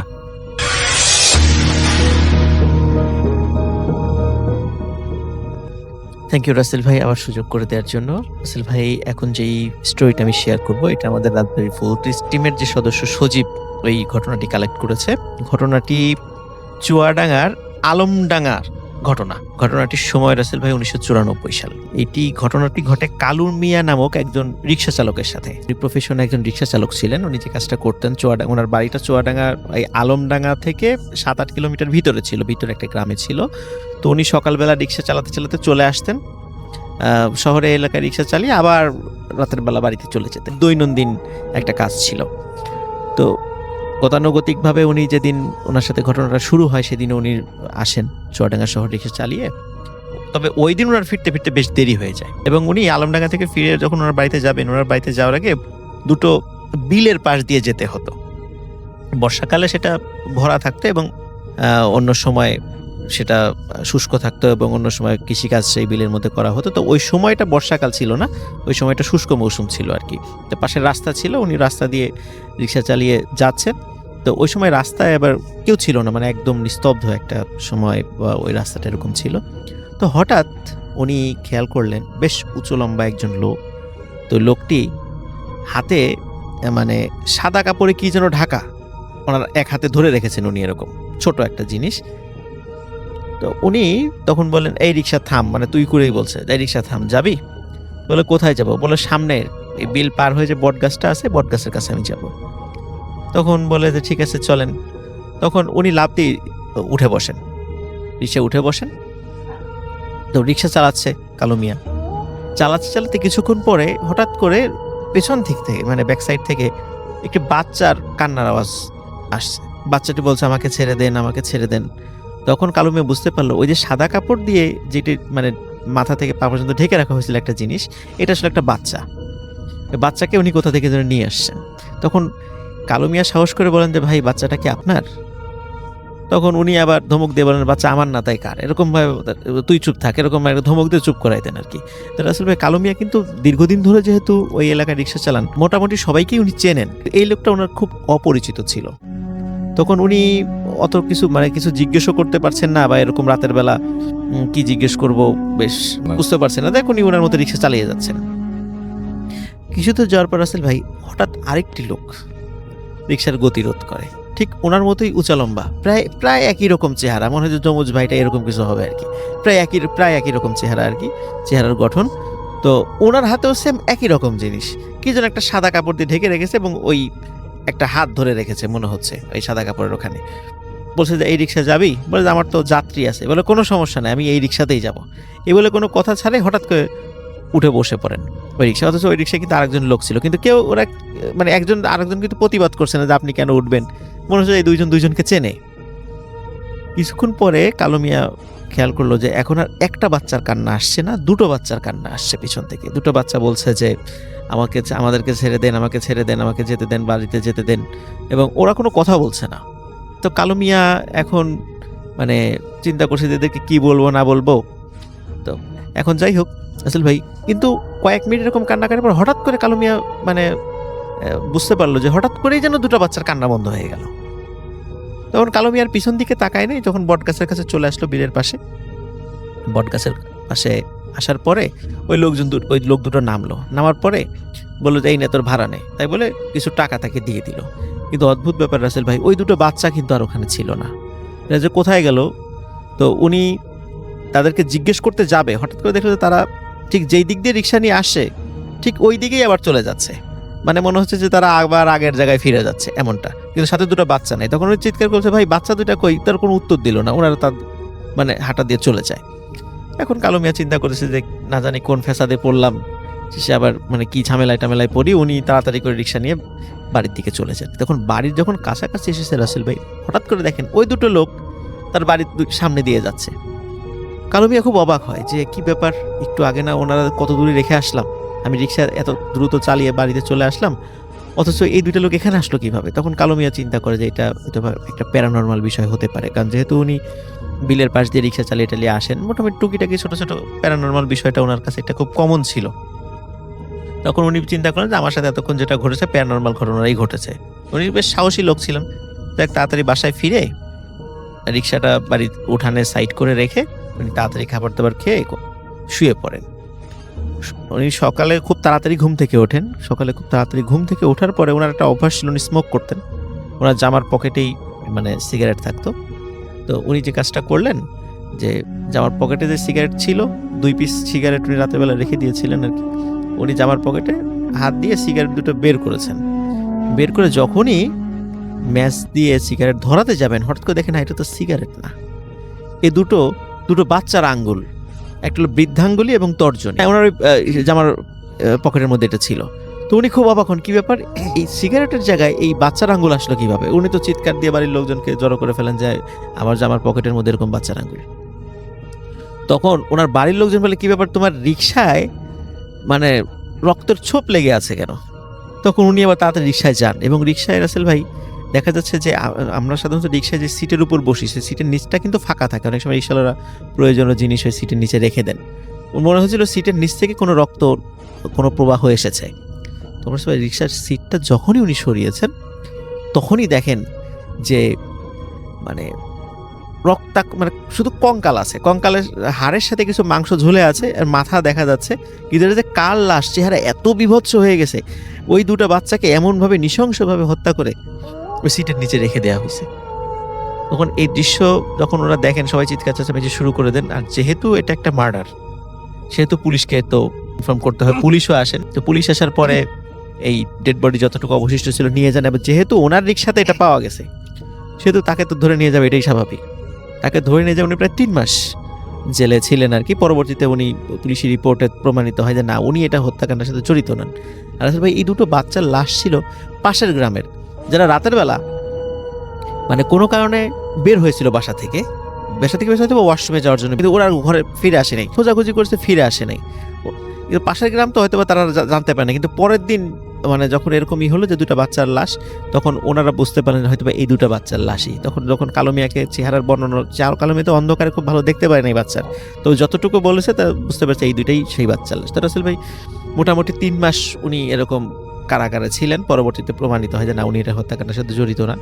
তো উনি আবার বাড়িতে ফিরে আসেন। তো ফিরে আসার পরে যেই বিষয়টা ঘটতে থাকে সেটা হলো রাসেল ভাই, উনি কিন্তু একটা বিষয় বলতে ভুলে গিয়েছি, উনি কিন্তু রিক্সা চালানোর পাশাপাশি আর একটা প্রফেশনের সাথে যুক্ত ছিলেন। সেটা হচ্ছে গ্রামে কোনো পুরুষ লোক যদি মারা যেত তো কালু মিয়া এটাকে গোসল দিতে যেতেন। এটা মানে ওনার বাবা দাদা অনেক আগে থেকেই পরম্পরায় ওনারা এই কাজটা করেন আর কি। তো রাসেল ভাই হঠাৎ একদিন রাত 11টার দিকে, এই মানে জেলখানা থেকে আসার হয়তো 5-7 দিন পরে আর কি, রাত 11টার দিকে হঠাৎ করে ওনার বাড়ির দরজায় কড়া নাড়ছে। দেখে যে ওনার গ্রামের পরিচিত 2 জন মুরব্বী আসছেন ওনার বাড়িতে, বলতেছেন যে গ্রামে যে কবিরাজটা ছিল, কবিরাজটা হঠাৎ করে মারা গেছে, তুমি তো তাড়াতাড়ি চলো, গোসল দিতে হবে। তখন কবিরাজটা ওনার খুব পরিচিত ছিল, ওনার বাবার বন্ধুও ছিল। তখন উনি শুনে খুব মানে শোকাহত হন যে কবিরাজ চাচা মারা গেছেন। বলছে ঠিক আছে আমি আসছি, এগুলো উনি একটু ওনার একটু রেডি হয়ে চলে আসেন এবং এসে বলেন, এখন কবিরাজ চাচার বাড়িটা কালু মিয়া চিনত। এখন উনি ওইদিকে হাঁটা না দিয়ে ওই 2 মুরব্বী বলছে যে এদিকে না, আর একদিকে চলো। এদিকে কোন দিকে? যে কবিরাজের পুরান বাড়িতে, পুরান ভিটা। বলে পুরান ভিটায় তো কেউ থাকে না ওখানে। বলে না, ওর কবিরাজের ইচ্ছা ছিল যে ওনার দাফন কাফন এবং লাশ ধোয়ানো এইটার জন্য ওনার পুরান ভিটাতে হয়। পুরান ভিটাতে রাসেল ভাই ওই যে বিলের কথা বললাম কাছাকাছি। আর তখন কি আর করা, হয়তো বা বলে থাকতেও পারেন, এটা কালু মিয়া জানে না। তখন ওই 2 জন মুরব্বীর সাথে উনি হাঁটা ধরেন এবং পুরান ভিটাতে কিন্তু একদম একটা বিরান জায়গা ছিল, ওটা থাকার কোনো উপযোগী কোনো ঘরটর ছিল না সেখানে। দেখা যায় সত্যি ওখানে একটা লাশ রাখা আছে খাটিয়ার উপরে। তখন লাশ ধোয়ানোর জন্য আনুষঙ্গিক সব জিনিস ছিল, একটা সাদা কাপড় দিয়ে লাশটা ঢাকা ছিল। তখন ওই 2 মুরব্বী বলল যে কালু মিয়া তুমি লাশটা গোসল করার ব্যবস্থা করো, এখানে সব প্রয়োজনীয় জিনিস আছে, সাহায্য লাগলে আমাদেরকে বলো। তখন কালু মিয়া যখন লাশের কাছে গিয়ে যখনই উপর থেকে কাপড়টা সরিয়েছে তখন দেখে ওটা কবিরাজের লাশ না। ওই যে রাসেল ভাই উনি রিক্সায় যেই একজন লোককে তুলেছিল বাচ্চা নিয়ে, যে লোকটা উঠেছিল, এটা সেই লোক ওখানে শুয়ে আছে। এবং শোয়ার পর দেখেন সে আর মৃত না, সে চোখ খুলে আছে। এবং যখনই লাশের কাপড়টা সরিয়েছে, কালু মিয়ার হাতটা খপ করে ধরে সজোরে একটা কামড় মেরে বসে হাতে। এবং এরপরে কালু মিয়ার আর কোনো সেন্স ছিল না। সকালবেলা কালু মিয়াকে সেই বিলের ওই বট গাছের নিচে পাওয়া যায়, কিন্তু কালু মিয়ার হাতটা ছিল একদম রক্তাক্ত। এবং তাকে যখন উদ্ধার করা হয় তখন তার হাতের বৃদ্ধাঙ্গুল এবং তর্জনী আঙ্গুল ছিল না, মানে লাশ কামড় দিয়ে হয়তো বা সেটা মানে কেটে ফেলেছে এরকম আর কি। তো উনি এরপরে হাতের ট্রিটমেন্ট করান কয়েক মাস ধরে, আবার স্বাভাবিক জীবনে ফিরে আসার চেষ্টা করেন রাসেল ভাই। কিন্তু সমস্যা হলো উনি আগের মতো রিক্সাটা ওইভাবে চালাতে পারতেন না, কারণ যেহেতু দুই হাত বৃদ্ধাঙ্গুলি এবং তর্জনীর জোরটা ছিল না হাতে, এই জন্য উনি ওইভাবে ভালো করে রিক্সাও চালাতে পারতেন না। উনি চিন্তা করেন একটু কৃষিকাজের দিকে আস্তে আস্তে উনি একটু মুভ করেন আর কি। তবে ওই লাশ ধোয়ার প্রফেশনটাও ওনার ছিল। তো উনি এই ঘটনার পরে সত্যি সত্যি মানে আর একটা যে ঘটনা ঘটে রাসেল ভাই, যে ওই কবিরাজ কিন্তু জীবিত ছিল। সে বলে যে আসলে তোমার বাবা এবং আমি বন্ধু ছিলাম, আমরা একই সাথে এক ওস্তাদের কাছ থেকে ব্ল্যাক ম্যাজিক শিখেছিলাম। তো তোমার বাবা যে কাজটা করতো সেটা হচ্ছে, উনি খুব রাগী ছিল। কোনো বাড়িতে জিন তাড়াতে গেলে তো উনি এক কথা দুই কথার উপরে জিনদেরকে পুড়িয়ে মেরে ফেলতেন। ছিল ওনার, উনি খুব বদরাগী ছিলেন, জিনদেরকে পুড়িয়ে মেরে ফেলতেন। কারণ অনেক জিনই ওনার উপর খুব ক্ষিপ্ত ছিল উনি বলেন। এবং আসলে ভাই আরেকটা বিষয় সেটা হলো, এই কালু মিয়ার বাবা কিন্তু একদিন পুকুরে গোসল করতে গিয়ে, কিন্তু একজন সুস্থ স্বাভাবিক লোক ছিলেন, পুকুরে গোসল করতে গিয়ে হঠাৎ করে ডুবে মারা যান। অথচ উনি খুব ভালো সাঁতার জানতেন। মারা গেল কিভাবে অনেকে বলেছে হয়তো বা স্ট্রোক করেছে, এরকম হার্ট অ্যাটাক হতেই পারে। কিন্তু আসলে ওই কবিরাজ বলেন আসলে তোমার বাবাকে জিনেরাই মেলে ফেলছে পানির ভিতরে। তখন বলেছে এখন তোমাদের পিছনে লেগেছে, তুমি একটু সতর্ক থাকবা। আমি চাইলে তোমাকে চিকিৎসা করতে পারি, কিন্তু চিকিৎসা করতে গেলে হয়তো আমি মারা যাবো। তো যার কারণে কবিরাজ তার চিকিৎসার দায়িত্ব নিতে নারাজ হন, যে এই সমস্যা যেটা তার সাথে হচ্ছে সেই সমস্যা উনি সলভ করতে পারবেন না। কিন্তু তারপরেও রাসেল ভাই কবিরাজের কাছে উনি অনেক রিকোয়েস্ট করেন যে আমাকে একটু চিকিৎসা করেন। তো কবিরাজ চিকিৎসা শুরু করে, কিন্তু শুরু করার 7 থেকে 8 দিনের মাথায় কবিরাজ হঠাৎ করে রাতের বেলা তার বাড়িতে মারা যান। কিভাবে মারা গেছেন এটা কেউ বলতে পারে না, হঠাৎ করে রাতের বেলা মারা গেছেন কবিরাজ। তো সেই কবিরাজের যথারীতি গোসল দেওয়ার দায়িত্ব কালু মিয়ার উপর এসে পড়ে। তো কালু মিয়া যখন গোসল করতে, যখন মানে কবিরাজের সবকিছু রেডি, কবিরাজও যেহেতু রাসেল ভাই একটু ব্ল্যাক ম্যাজিকের সাথে জড়িত ছিলেন, কবিরাজকে যখন গোসল দেওয়া হবে, চারদিক থেকে সাধারণত আমরা গোসলের সময় দেখি চারদিক থেকে একটু ঘিরে নেওয়া হয় আর কিসের গোসল করানোর সময়। তখন কালু মিয়া যখন গোসল করানোর ভিতরে ঢুকেছেন, তো হঠাৎ কয়েক মিনিটের মাথায় প্রচন্ড জোরে কালু মিয়ার চিৎকার শোনা গেল। লোকজন তাড়াতাড়ি করে গিয়ে দেখে যে কবিরাজের লাশ কবিরাজের লাশের জায়গায় পড়ে আছে, কিন্তু কালু মিয়া মানে মাটিতে পড়ে আছেন। এবং মনে হচ্ছিল তার চেহারা মানে ভারী কিছু দিয়ে একদম থেতলিয়ে দেওয়া হয়েছে, মানে এমন খুব নৃশংসভাবে ওখানে তাকে হত্যা করা হয়েছে আর কি। তো কেন এমনটা হলো, কারণ ওখানে উপস্থিত, এটা কিন্তু দিনের বেলার ঘটনা, একদম মানে দিনের বেলার ঘটনা, কিন্তু ওই যেহেতু চারদিকে ঘেরা ছিল ওখানে কি হয়েছে কেউ জানে না। কিন্তু সবাই চিন্তা করে যে যেহেতু কবিরাজ নিজেও ব্ল্যাক ম্যাজিকের সাথে যুক্ত ছিলেন এবং কালু মিয়া সেও একসময় যেটা কাজটা করতো রাসেল ভাই, কারণ কালু মিয়ার বাবা যখন ব্ল্যাক ম্যাজিক করতেন তো কালু মিয়াকে দিয়ে বিভিন্ন উপকরণ সংগ্রহ করতেন, তাকে হেল্প করতেন। উনি হয়তো না বুঝেই সেটা করতেন, ইচ্ছা করে এটা করতেন না। তো রাসেল ভাই এই কারণে সবাই ধারণা করে যে এই সমস্ত কারণে এই কাজের সাথে যুক্ত ছিল দেখেই শেষ পর্যন্ত কালু মিয়ার এই পরিণতিটা হয়েছিল। এটা রাসেল ভাই আলমডাঙ্গার আমাকে যে বলেছে সজীব, বলছে যে আলমডাঙ্গার খুব পরিচিত একটা ঘটনা। এটা আমি বলেছি এইটা নিরুৎসাহিত করতে, কাউকে সহযোগিতা না করতে, এই বিষয় নিজে না করলেও যেন অন্যকে আমরা সাহায্য না করি, এতে কোনো না কোনোভাবে এর একটা প্রভাব আমাদের উপর এসে কিন্তু রাসেল ভাই পড়েই, যেভাবেই হোক এসে আমাদের উপর পড়বে। এই জন্য কাউকে এই কাজে আমরা যেন সাহায্যও না করি, এটাই ছিল রাসেল ভাই।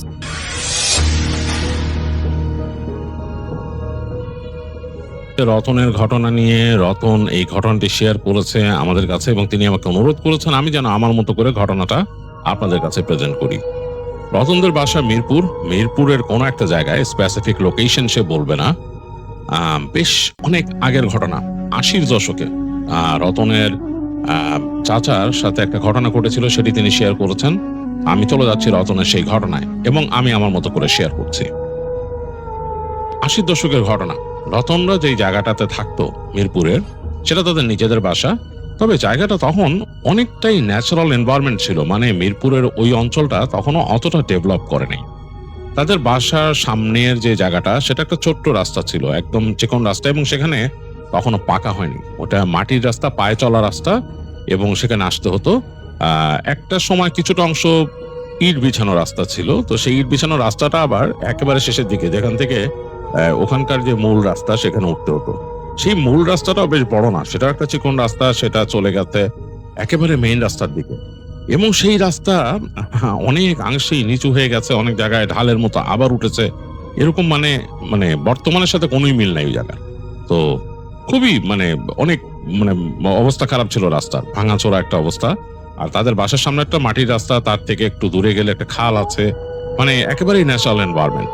এবং রাতের বেলায় এখানে কোনো ল্যাম্প পোস্ট চলতো না, তাদের বাসার কাছে কোনো ল্যাম্প পোস্ট ছিল না, বেশ অনেক দূরে, মানে তাদের বাসা থেকে হেঁটে গেলে অনেক দূরে একটা ল্যাম্প পোস্ট ছিল, সেটার আলো মানে এই মাথা ওই মাথা দুই মাথা অনেক দূর পর্যন্ত কভার করত। আর তখনকার ল্যাম্প পোস্ট মানে বলতে বুঝতেই পারছেন নিয়ন লাইট। আর তাদের ঘরটা ছিল তখন পাকা ঘর, টিনের চাল দেয়া। তাদের ওখানে 4টা রুম ছিল পরপর, একটার পর একটা 4টা রুম, এবং এই 4টা রুমে ঢোকার জন্য সবগুলো দরজা ইন্টারকানেক্টেড। আর মাঝখানের যে দরজাটা সেটা দিয়ে তারা বের হতো, সেটা তাদের অনেকটা ড্রয়িং রুমের মতো, সেখানে তারা বসতো, সোফা টোফা ছিল। তো এই ছিল তাদের বাসার বিন্যাস। তাদের বাসার চারপাশে বাউন্ডারি ওয়াল দিয়ে ঘেরা, বাসার মধ্যে ঘরের মানে তাদের যে উঠোনের মাঝখানে একটা বড় আম গাছ ছিল, বেশ বড় আম গাছ। সেই গাছে ভালো আম হতো, এবং এই গাছটা নাকি অনেকদিন আগে থেকে ছিল। তার বাবা যখন এখানে জায়গা কেনে তখনই নাকি আম গাছটা ছিল। তো এই হচ্ছে অবস্থা। তাদের বাসা থেকে বেরোলে ডানে বামে গেলে মানে ডানের যে অংশটা সেখানে কেউ থাকতো না, সেই জায়গাটা বাউন্ডারি ওয়াল করা, এবং সেখানে মানে বেশ মানে কচুরিমানা টাইপের ডোবা হয়ে গেছিল। তারপরেও ওই তার পরের জায়গাটাও এরকম খালি। তো মোটামুটি অনেকগুলো খালি প্লট ডানে বামে পেছনে, এবং বেশ দূরে গিয়ে একটা খাল চলে গেছে। এরকম বৃষ্টি হলে পানি জমে যেত, বাসার সামনেও পানি জমে যেত, এবং বেশ দূর পর্যন্ত ওই যে ইট বিছানো রাস্তা ওইখানে পানি ওই পর্যন্ত পানি থাকতো, প্রায় হাঁটুর নিচ পর্যন্ত পানি হয়ে যেত যখন ঢালাও বর্ষণ হতো। আর তাদের যে ওই যে মূল সড়ক যেখান দিয়ে যাওয়া আসা করে সেটাও কিন্তু পানি ভরে যেত বৃষ্টি হলে। এগুলো বলার কারণ হচ্ছে ঘটনার সাথে এগুলো সব সম্পর্কিত। মানে ঘটনাটা আপনাদের বুঝতে সুবিধা হবে যদি এগুলো এক্সপ্লেইন করে নেই। মানে রতনদের এলাকাটা আসলে এরকম ছিল যে বেশ বড় একটা জায়গায় ধরা চলে, সেই জায়গায় অল্প সংখ্যক মানুষ, মানে মানুষ এতই কম যে এক একটা পরিবারকে এক একটা পরিবার চিনতো, এবং তাদের মধ্যে মানে ইন্টারাকশন হতো, কথাবার্তা হতো, দেখা সাক্ষাৎ হতো, বিকালে যখন হাঁটা চলা করতো। ন্যাচারাল এনভায়রনমেন্ট যেহেতু বেশ ভালো লাগতো। অতটুকু এলাকার মধ্যেই, মানে অতটুকু নেইবারহুডের মধ্যে জাস্ট মানুষ তাদের যে ওই ইগুলো রাখছিল, মানে জায়গাগুলো রাখছিল, সেই জায়গায় কয়েকটা পুকুর ছিল, এবং সেই পুকুরগুলো জাস্ট ন্যাচারাল পন্ডের মতো। মানে যেহেতু ওই জায়গাটা মানে ফেলে রাখা হয়েছিল এবং থেকে মাটি তুলে আরেক জায়গায় ভরা হয়েছে, এর জন্য জায়গাটা তখন মানে একেবারে গভীর পুকুরের মতো হয়ে গেছিল, এবং সেখানে মাছও থাকতো। এর ফলে যেটা ছিল, তাদের এলাকা বেশ হন্টেড ছিল, মানুষজন ভয় পেত হাঁটা চলা করে। বিশেষ করে রতনদের বাসা থেকে বেরিয়ে বাঁয়ে গেলে অনেক দূর পর্যন্ত বাতি নাই, বলছি ল্যাম্পপোস্ট নাই, অনেক দূর পর্যন্ত হেঁটে ডানে মোড় নিতে হতো। ডানে যে মোড় নিত সেই রাস্তাটা অনেক লম্বা, এবং সেই রাস্তার মাঝখানে এরকম একটা ডোবার মতো আছে, ডোবার পাশে একটা এরকম প্লট ছিল খালি। সেই জায়গায় একজন কেয়ারটেকার থাকতো, আবার থাকতো না, জায়গাটা পড়ে থাকতো। ওইখানে নাকি বড় একটা তেঁতুল গাছ ছিল। তো সবাই বলতো যে এই তেঁতুল গাছটা খারাপ, মানুষ নাকি অনেকে অনেক কিছু দেখছে, রাত্রেবেলা মানুষ ওখানে মানে যাওয়া আসা করার সময় অনেক কিছু দেখছে, মানে বেশ ভয়ের জায়গা। কারণ এইখানে মানে বেশ অনেকটা নীরব থাকতো এই জায়গাটা, এবং রাস্তার এই মোড় থেকে ওই মোড় পর্যন্ত যে মানে দূরত্ব, এর মাঝখানে কিন্তু ওই কর্নারে প্লটটা ছাড়া এই পাশে আর কিছুই নাই, ঘর বাড়ি নাই, শুধু ফাঁকা জায়গা। এইসব জায়গা মানুষজন কিনে রাখছে, এখানে পরবর্তীতে মানুষ বাড়িঘর করবে, কম সংখ্যক মানুষ এসে উঠছে এখানে। তো যাই হোক, এই হচ্ছে রতনদের পুরো এলাকাটা। তো রতনের কাছে বেশ ভালোই লাগতো, সে তখন একদমই ছোট, একদম মানে কিন্ডারগার্টেন লেভেল পার করে আসছে, ক্লাস 1-এ পড়ে এরকম। তো সে তখন তাদের উঠানে খেলা করে, বের হয়, রাস্তা দিয়ে হাঁটে, বেশ বেশ আনন্দ ফুর্তি করে। এবং এই যে বললাম যে মানুষজন অনেক কম, মানুষের সাথে মানুষের ইন্টারাকশন হয়, তো সবাই সবাইকে চেনে। রতন খুব এনজয় করতো। আর তার কাছে সবচেয়ে মানে ভালো লাগতো তার চাচারা যখন আসতো বেড়াতে, তখন বেশ ভালো লাগতো, গ্রাম থেকে আসতো চাচারা। তো এরকম এক বর্ষাকালে, তখন বেশ বর্ষার সময় মোটামুটি ভালোই বৃষ্টি হয় সব সময়। রতনের ছোট চাচা আসলো। রতনের খুব প্রিয় হচ্ছে তার ছোট চাচা, কারণ তিনি যখনই আসেন রতনের জন্য বিভিন্ন জিনিস নিয়ে আসেন গ্রাম থেকে। আর রতন খুব পছন্দ করে এটা, এবং তার দাদিও জিনিসপত্র পাঠিয়ে দেয়।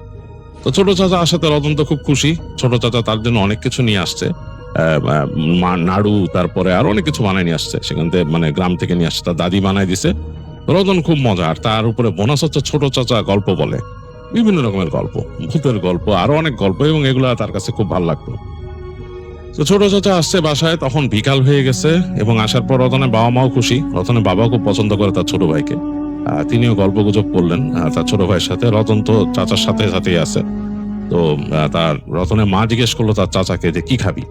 তিনি তুই তুই করে বলতেন, তো বললো যে ভাবি খাবো, খিচুড়ি খাবো, খিচুড়ি ইলিশ মাছ ভাজি। তো ইলিশ মাছ তো নাই, ইলিশ মাছ তো নাই, খিচুড়ি করা যায়, বাসায় তো ইলিশ মাছ নাই। তখনকার সময় আসলে রেফ্রিজারেটরও থাকতো না সব বাসায়। তো রতনের চাচা বললেন ইলিশ মাছ নাই, কোনো সমস্যা নাই, আমি যাইতেছি বাজারে। তো আমি যাচ্ছি বাজারে, যে বলছে রতনের বাবা বললো না না না তুই থাক, আমি যাবো, অসুবিধা নাই। এর মধ্যে কিন্তু আকাশে মানে মেঘ গুড় করতেছে। তো এই পরিবেশ দেখেই আসলে রতনের চাচা ইলিশ মাছ ভাজি খেতে চাইছেন আর খিচুড়ি। তো রতন বলতেছে আমি চাচার সাথে যাব, আর তার বাবা বলতেছে না তোর যাওয়ার দরকার নাই, আর তুমি তো যাবাই না, আমি যাচ্ছি। রতনের বাবা বের হওয়ার প্রিপারেশন নিচ্ছেন, তো তার ছোট ভাই যে তার মানে রতনের বাবাকে ধরে ফেললো, বললো দাদা না, তুমি বের হও না, আমি যাব, আমার এমনিও একটু যাইতে হবে বাজারের দিকে, একটু ঘুরবো দেখবো, আমি তো অনেকদিন পর আসলাম, আমি একটু যাই, এমনিও যাই, থাকো। আর রতন যাওয়ার তো প্রশ্নই আসে না, এই যে বৃষ্টি আসতেছে, রতনকে বুঝাইলো যে না তুমি যেও না, তা তো চলে আসবে একটু পরে। রতনের একটু মন খারাপ, সে চাইছিল চাচার সাথে বেরোবে, এবং চাচার সাথে বেরোলে চাচা দেখা যায় চকলেট কিনে দেয় আর কি রাস্তায়। তো চাচা বের হয়ে গেল, রতন দেখলো যে তার চাচা চলে গেছে, এবং তার চাচা একটা ছাতি নিয়ে বের হয়েছে। বেরোনোর তার চাচা বের হয়ে গেছে, তার একটু পরেই মানে হয়তো 10 মিনিট পরেই হঠাৎ করে ঝুম বৃষ্টি নামলো। সেই বৃষ্টির সাথে কড়কড় শব্দে বাজ পড়তেছে, আর যে সে কি বর্ষণ আর বাতাস, মানে রতনদের টিনের চালের মধ্যে তারা বুঝতে পারতেছে ঝমঝম করে উঠতেছে। হট করে তাকায় দেখতেছে রতন, তাদের যে জানালা আছে জানালা পাই দিয়ে তাকায় দেখতেছে যে তাদের আম গাছের যে ডালপালা এরকম বেঁকে যাচ্ছে বারবার। আম গাছটা বেশ উঁচু ছিল, বেঁকে যাচ্ছে, এবং এটা অনেক পুরনো গাছ দেখে অনেক বড়, মানে বেশ সার গাছ আর কি যেটাকে বলে। তো রতনের কাছে বেশ ভালো লাগতো এরকম, যখন নাকি মানে বেলা শেষে সন্ধ্যার দিকে বৃষ্টি আসতো, সে তাকায় দেখতো জানলা দিয়ে, তার কাছে বেশ লাগতো। সে দেখতেছে যে বৃষ্টি পড়তেছে, পড়ে তাদের যে উঠানের মধ্যে যে পানি গড়িয়ে যাচ্ছে এবং পানির মধ্যে ফোঁটা উঠতেছে, সে বুঝতে পারছে যে এই পানি উঠবে, পানি উঠে যাবে তাদের যে বাড়ি ঘরের মানে একেবারে যে পর্যন্ত আর কি, টো পর্যন্ত, ঘরের লেভেলের একটু নিচে চলে যায় পানি যখন বেশি পানি উঠে। আর এমনি পানি উঠলে দেখা যাচ্ছে মোটামুটি পায়ের পাতা টাতা ভিজে আর কিরকম একটা অবস্থা। তো রতনের কাছে বেশ ভালো লাগতেছে, তাকায় দেখতেছে, সে বসে বসে নৌকা বানাচ্ছে যে সে পানিতে ছাড়বে যদি বৃষ্টি একটু কমে যায়। আর চাচায়ের মধ্যে কিভাবে আসবে এটা চিন্তা করতেছে। রতনের বাবাও বলতেছে রতনের আম্মাকে যে রতনের আম্মা, জসিম যে গেল, রতনের চাচার নাম ছিল জসিম, বললো জসিম যে গেল, কেমনে গেল, এখন কোথায় আছে, কি অবস্থা, আমি তো চিন্তায় পড়ে গেলাম। কারণ ওই মেইন রাস্তায় তো পানি উঠে, বাজারে যাওয়ার যে রাস্তা ওইটার মধ্যে পানি উঠে যায় বেশ, মানে ওইটা একটা ঢালের মতো ছিল, বেশ ঢালের মতো, তো ওইখানে বেশ পানি উঠে যায়, ওইটা সে কিভাবে কি যাবে, তো খুব টেনশনে পড়ে গেল। এমনও হয়েছিল তাদের ওখানে একবার বেশ বৃষ্টি হওয়ার পর ওই ঢালের মধ্যে তাদেরকে নৌকা নিয়ে চলতে হয়েছিল, মানে একটা নৌকা ওই ঢালের অংশটা পার করে দেয়, মানে এরকম পানি উঠে গেছিল ওই জায়গায়। বর্তমানে সেখানে পুরাই রাস্তা, পাকা রাস্তা। এনিওয়ে, তো ওরকম একটা অবস্থা। তো রতনের আব্বা খুব চিন্তিত রতনের চাচাকে নিয়ে, যে তার কি হলো, সে তো বেরিয়েছে, এখন তো পৌঁছাইতে পারেনি, তিনি ভালোই জানেন। যাই হোক, চিন্তা করতে করতে তিনি কাজ করতেছেন, তার খাতা কলম কাগজ নিয়ে তিনি কিছু লিখতেছেন। রতন দেখতেছে তার বাবাকে, আর রতনের আম্মা রান্না করতেছে, খিচুড়ি রান্নার প্রিপারেশন নিচ্ছে, তিনি ওই চুলায় চড়াইছেন জিনিসপত্র, একটা ঘ্রাণ আসতেছে, রতনের খুব ভালো লাগতেছে, ঘি দিয়ে চাল ডাল ভাজার মতো একটা ঘ্রাণ, খুব ভালো লাগতেছে রতনের কাছে। যাই হোক, এর মধ্যে ইলেকট্রিসিটি চলে গেল, চারিদিক অন্ধকার হয়ে গেছে। আর রতনের কাছে একটু অস্বস্তি লাগলো, কারণ সে একা বসে ছিল, একটু ভয় লাগা শুরু করলো। রতনের আব্বা ওখান থেকে বললো যে মোমবাতি থাকলে দিয়ে যাও রতনের আম্মাকে। রতনের আম্মা মোমবাতি নিয়ে আসলো, দেখলো যে তার বাবার কাছে দিয়ে আসলো একটা মোমবাতি আর একটা হারিকেন, রতনের কাছে দিয়ে গেল এখানে। এই হালকা আলো, আর তিনি চলে গেছেন কিচেনে, আবার রান্না বাড়া হচ্ছে, আর রতন চুপচাপ সোফায় বসে সে তাকায় আছে জানলার দিকে, জানলাটা হালকা খোলা, ঠান্ডা ঠান্ডা বাতাস আসতেছে, এরকম একটা অবস্থা। তো বেশ অনেকক্ষণ চলে গেছে, মানে অনেক সময় পার হয়ে গেছে। রতনের আব্বা ওই রুম থেকে চলে আসলেন, এসে রতনকে নিয়ে বসলেন, বললেন যে ইলেকট্রিসিটি যখন আসলো না, আজকে মনে হয় বেশ অনেকক্ষণ থাকবে না, কি করবা, তোমার চাচারে নিয়ে তো চিন্তা হইতেছে, আমি বেরোবো নাকি চিন্তা করতেছি। একটু পর রতনের আম্মাও চলে আসছে, এসে বললো যে আসলে চিন্তা হচ্ছে জসিমরে নিয়ে, কি হলো। এর মধ্যে কিন্তু খিচুড়ি রান্না হয়ে গেছে, বেশ ঘ্রাণ ছুটছে ঘরের ভেতরে। রতন আম্মা বলছে রান্না তো আমারও হয়ে গেল, আর ছেলেটা কি হলো এই বৃষ্টির মধ্যে, তুমি কি খবর নিবা, রতনের আব্বাকে বলতেছে। রতনের আব্বা বলতেছে আচ্ছা দেখি, চিন্তা করতেছি যে মানে কি হয়। তিনি উঠছেন, তিনি বেরোবেন ঘরের মধ্যে। এই সময় তাদের দরজার মধ্যে নক হলো, খুব অস্থির নক, ঘাট ঘাট ঘাট ঘাট ঘাট। মানে তখনকার এরকম বাসার দরজা কিন্তু 1 পাল্লার ছিল না, এটা 2 পাল্লার দরজা ছিল। তো মানে এগুলা নক করলে বেশ মানে ঝাঁকি লাগতো দরজায়, ঘ্যাট ঘ্যাট ঘ্যাট ঘ্যাট ঘ্যাট করে নক হইছে। তো নক হওয়ার পর সাথে সাথে রতনের আব্বা বললো, কে কে এই কে? কোনো উত্তর দিচ্ছে না, ঘ্যাট ঘ্যাট ঘ্যাট ঘ্যাট আবার নক করতেছে, মানে খুব গায়ের জোরে কেউ নক করতেছে। তো রতনের আম্মা একটু ভয় পাইছে, সে বলছে কে? বলে আরে চুপ থাকো, জসিমই হইতে পারে। তিনি তাড়াতাড়ি গেলেন, রতনের আব্বা যে দরজার যে মাঝখানের কাঠ দিয়ে লাগায় রাখতো সেটা সরায় ফেললেন, সরায় ছিটকিনি নামাইলেন। ছিটকে নামানোর পর দেখলো দরজা ধাক্কা দিয়ে এরকম মানে দ্রুত ধাক্কা দিয়ে ঘরের মধ্যে ঢুকলো। মনে হলো যে মানে একটা বাতাসের মতো, কিন্তু তিনি তাকায় বুঝতে পারলেন অন্ধকারে বাইরের যে হালকা আলো আধারি এটার মধ্যে আর এই যে বৃষ্টির একটা ছাঁট আসছে সেটা তিনি বুঝতে পারেননি। তারপরে বুঝলেন তার ভাই জসিম ঢুকছে ঘরের ভেতরে, এবং তার হাতে একটা ব্যাগ, আর হাতে মনে হয় কিছু একটা ধরা। সে ব্যাগটাকে একদিকে ছুঁড়ে ফেলে দৌড় দিল। খুব অবাক হয়ে গেলেন রতন আব্বা, কি ব্যাপার, মানে জসিম এরকম দৌড় দিল কেন ঘরের মধ্যে? কই দৌড় দিল কোথায়? ওই পাশে যে তার রান্নাঘরটা, যেদিকে মানে ঘরের এই তাদের যে 4টা ঘর তার পাশেই কিন্তু ওদিকে রান্নাঘর। তো রান্নাঘরের দিকে মানে রান্নাঘরের এক পাশেই তাদের গোসলখানা, বাথরুম এগুলো আর কি। তো তখন সব মানে এরকম থাকতো, এইভাবেই থাকতো বাড়িগুলো। তো ওদিকে দৌড় দিছে রতনের চাচা। তো তার আব্বা অবাক হয়ে গেল যে কি ব্যাপার, জসিম ওদিকে দৌড় দিল। এই জসিম, তিনি বলে এই জসিম কি হয়েছে তোর, এই কি হয়েছে? কোনো উত্তর নাই তার। ওই একদম রান্নাঘরের দিকে যে চুপচাপ, শব্দ নাই কোনো। তো রতন আব্বা বললো কি ব্যাপার, ওরকম দৌড় দিছে, ওর কি মানে জমে যাইতে হবে বা কিছু? ব্যাগটাকে ছুড়ে ফেলে এইভাবে, মানে ও তো এরকম না, এরকম আচরণ করলো কেন?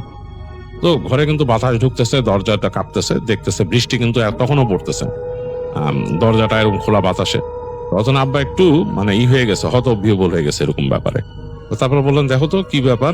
তো বলে তিনি হারিকেন নিলেন, আর রতন আম্মাকে বলছে দেখো তো কি ব্যাপার, কিন্তু তারপর নিজে হারিকেন নিছে, নিয়ে হাঁটা দিলেন, কারণ একটু মানে অবাক, তিনি ভেবা চাকা খাইছেন কি ব্যাপার। হারিকেন নিয়ে হাঁটতে হাঁটতে তিনি পাশের রুম ক্রস করে, মানে তাদের 2টা বেডরুম এটা ক্রস করে ওই পাশে গেলেন, যে দেখতেছেন যে রান্নাঘরটা আলো মারলেন, রান্নাঘরে কেউ নাই, রান্নাঘর একদম নীরব। তিনি মাথা ঘুরায় পিছনে শুনতেছেন তাদের রান্নাঘরের পেছনেই হচ্ছে গোসলখানা। তো মানে মাঝখানে একটু জায়গা, স্টোর রুমের মতো, তারপর পেছনে গোসলখানার ওদিক থেকে শব্দ আসতেছে। গোসলখানার ভেতরে কিন্তু তাদের বাথরুম একদম কর্নারে, ওখানেই মানে দরজা দিয়ে আলাদা করা পার্টিশন। ওখান থেকে শব্দ আসতেছে কেমন জানি একটা, মানে মানে একটা পুরুষ কণ্ঠ যদি মানে গলার ভেতর থেকে সাউন্ড করে যেরকম হয়, মানে ঢেক তুললে যেরকম, আবার কেমন একটা হাসির শব্দ। এটাও মানে অদ্ভুত হাসি, চাপা হাসি, মানে কোনো মানুষ যদি ভেতর থেকে হাসে সেই হাসি মানে বেশ ভয়ঙ্কর ভাবে লাস্টে খক খক করে শেষ হচ্ছে। আবার মনে হচ্ছে গলা চিকন করে কেউ কথা বলতেছে তার পেছনে। রতনের আব্বার সারা শরীরে রোম দাঁড়ায় গেছে। রতন কিন্তু তার মার সাথে গায়ে সেটে দূর থেকে দেখতেছে সিনটা, এবং সেও এই শব্দগুলো শুনতে পাচ্ছে।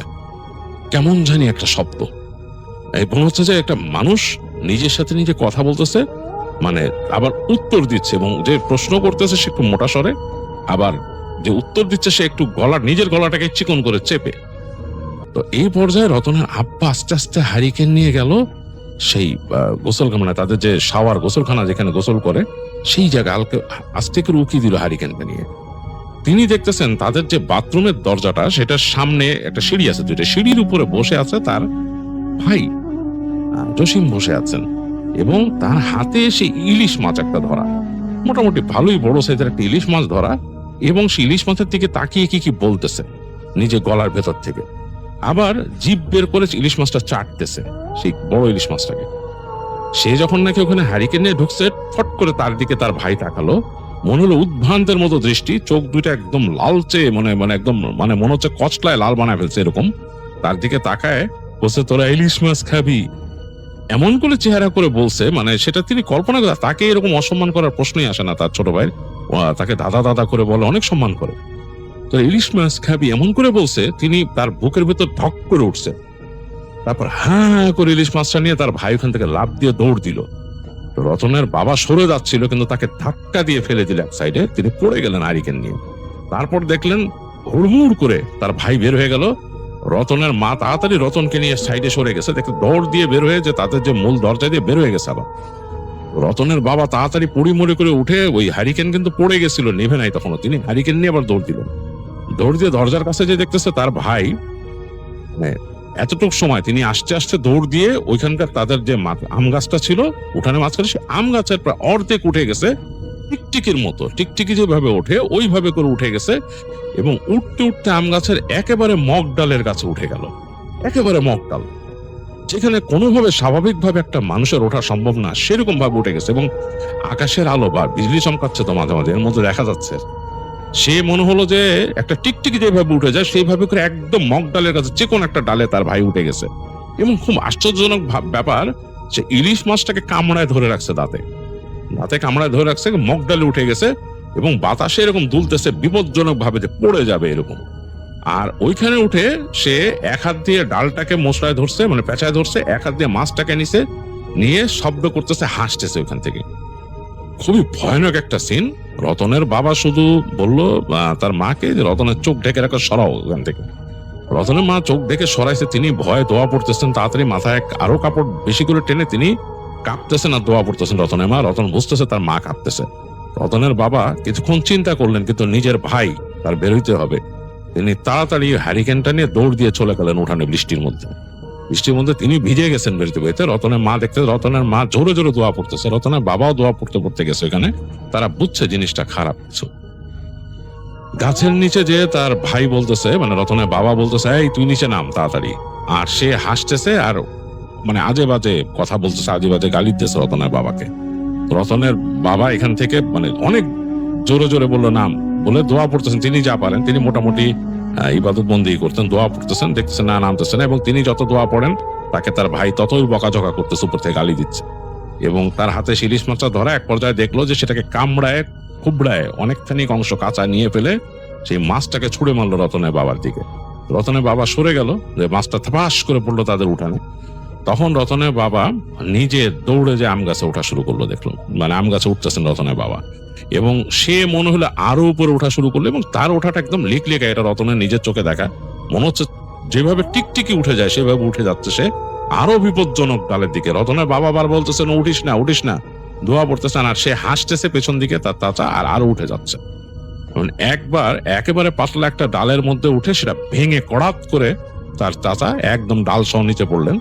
তো রতনের বাবাও তখন সেখান থেকে লাফ দিয়ে নিচে নামলেন, মানে একটা ডাল ধরে ঝুলে লাফ দিয়ে নিচে নামলেন। নেমে দেখলেন যে তার ভাই ওঠার চেষ্টা করতে পারতেছে না, তিনি তাকে চাপটে ধরলেন, দিয়ে মানে ধরে দোয়া পড়া শুরু করলেন তার কানের কাছে।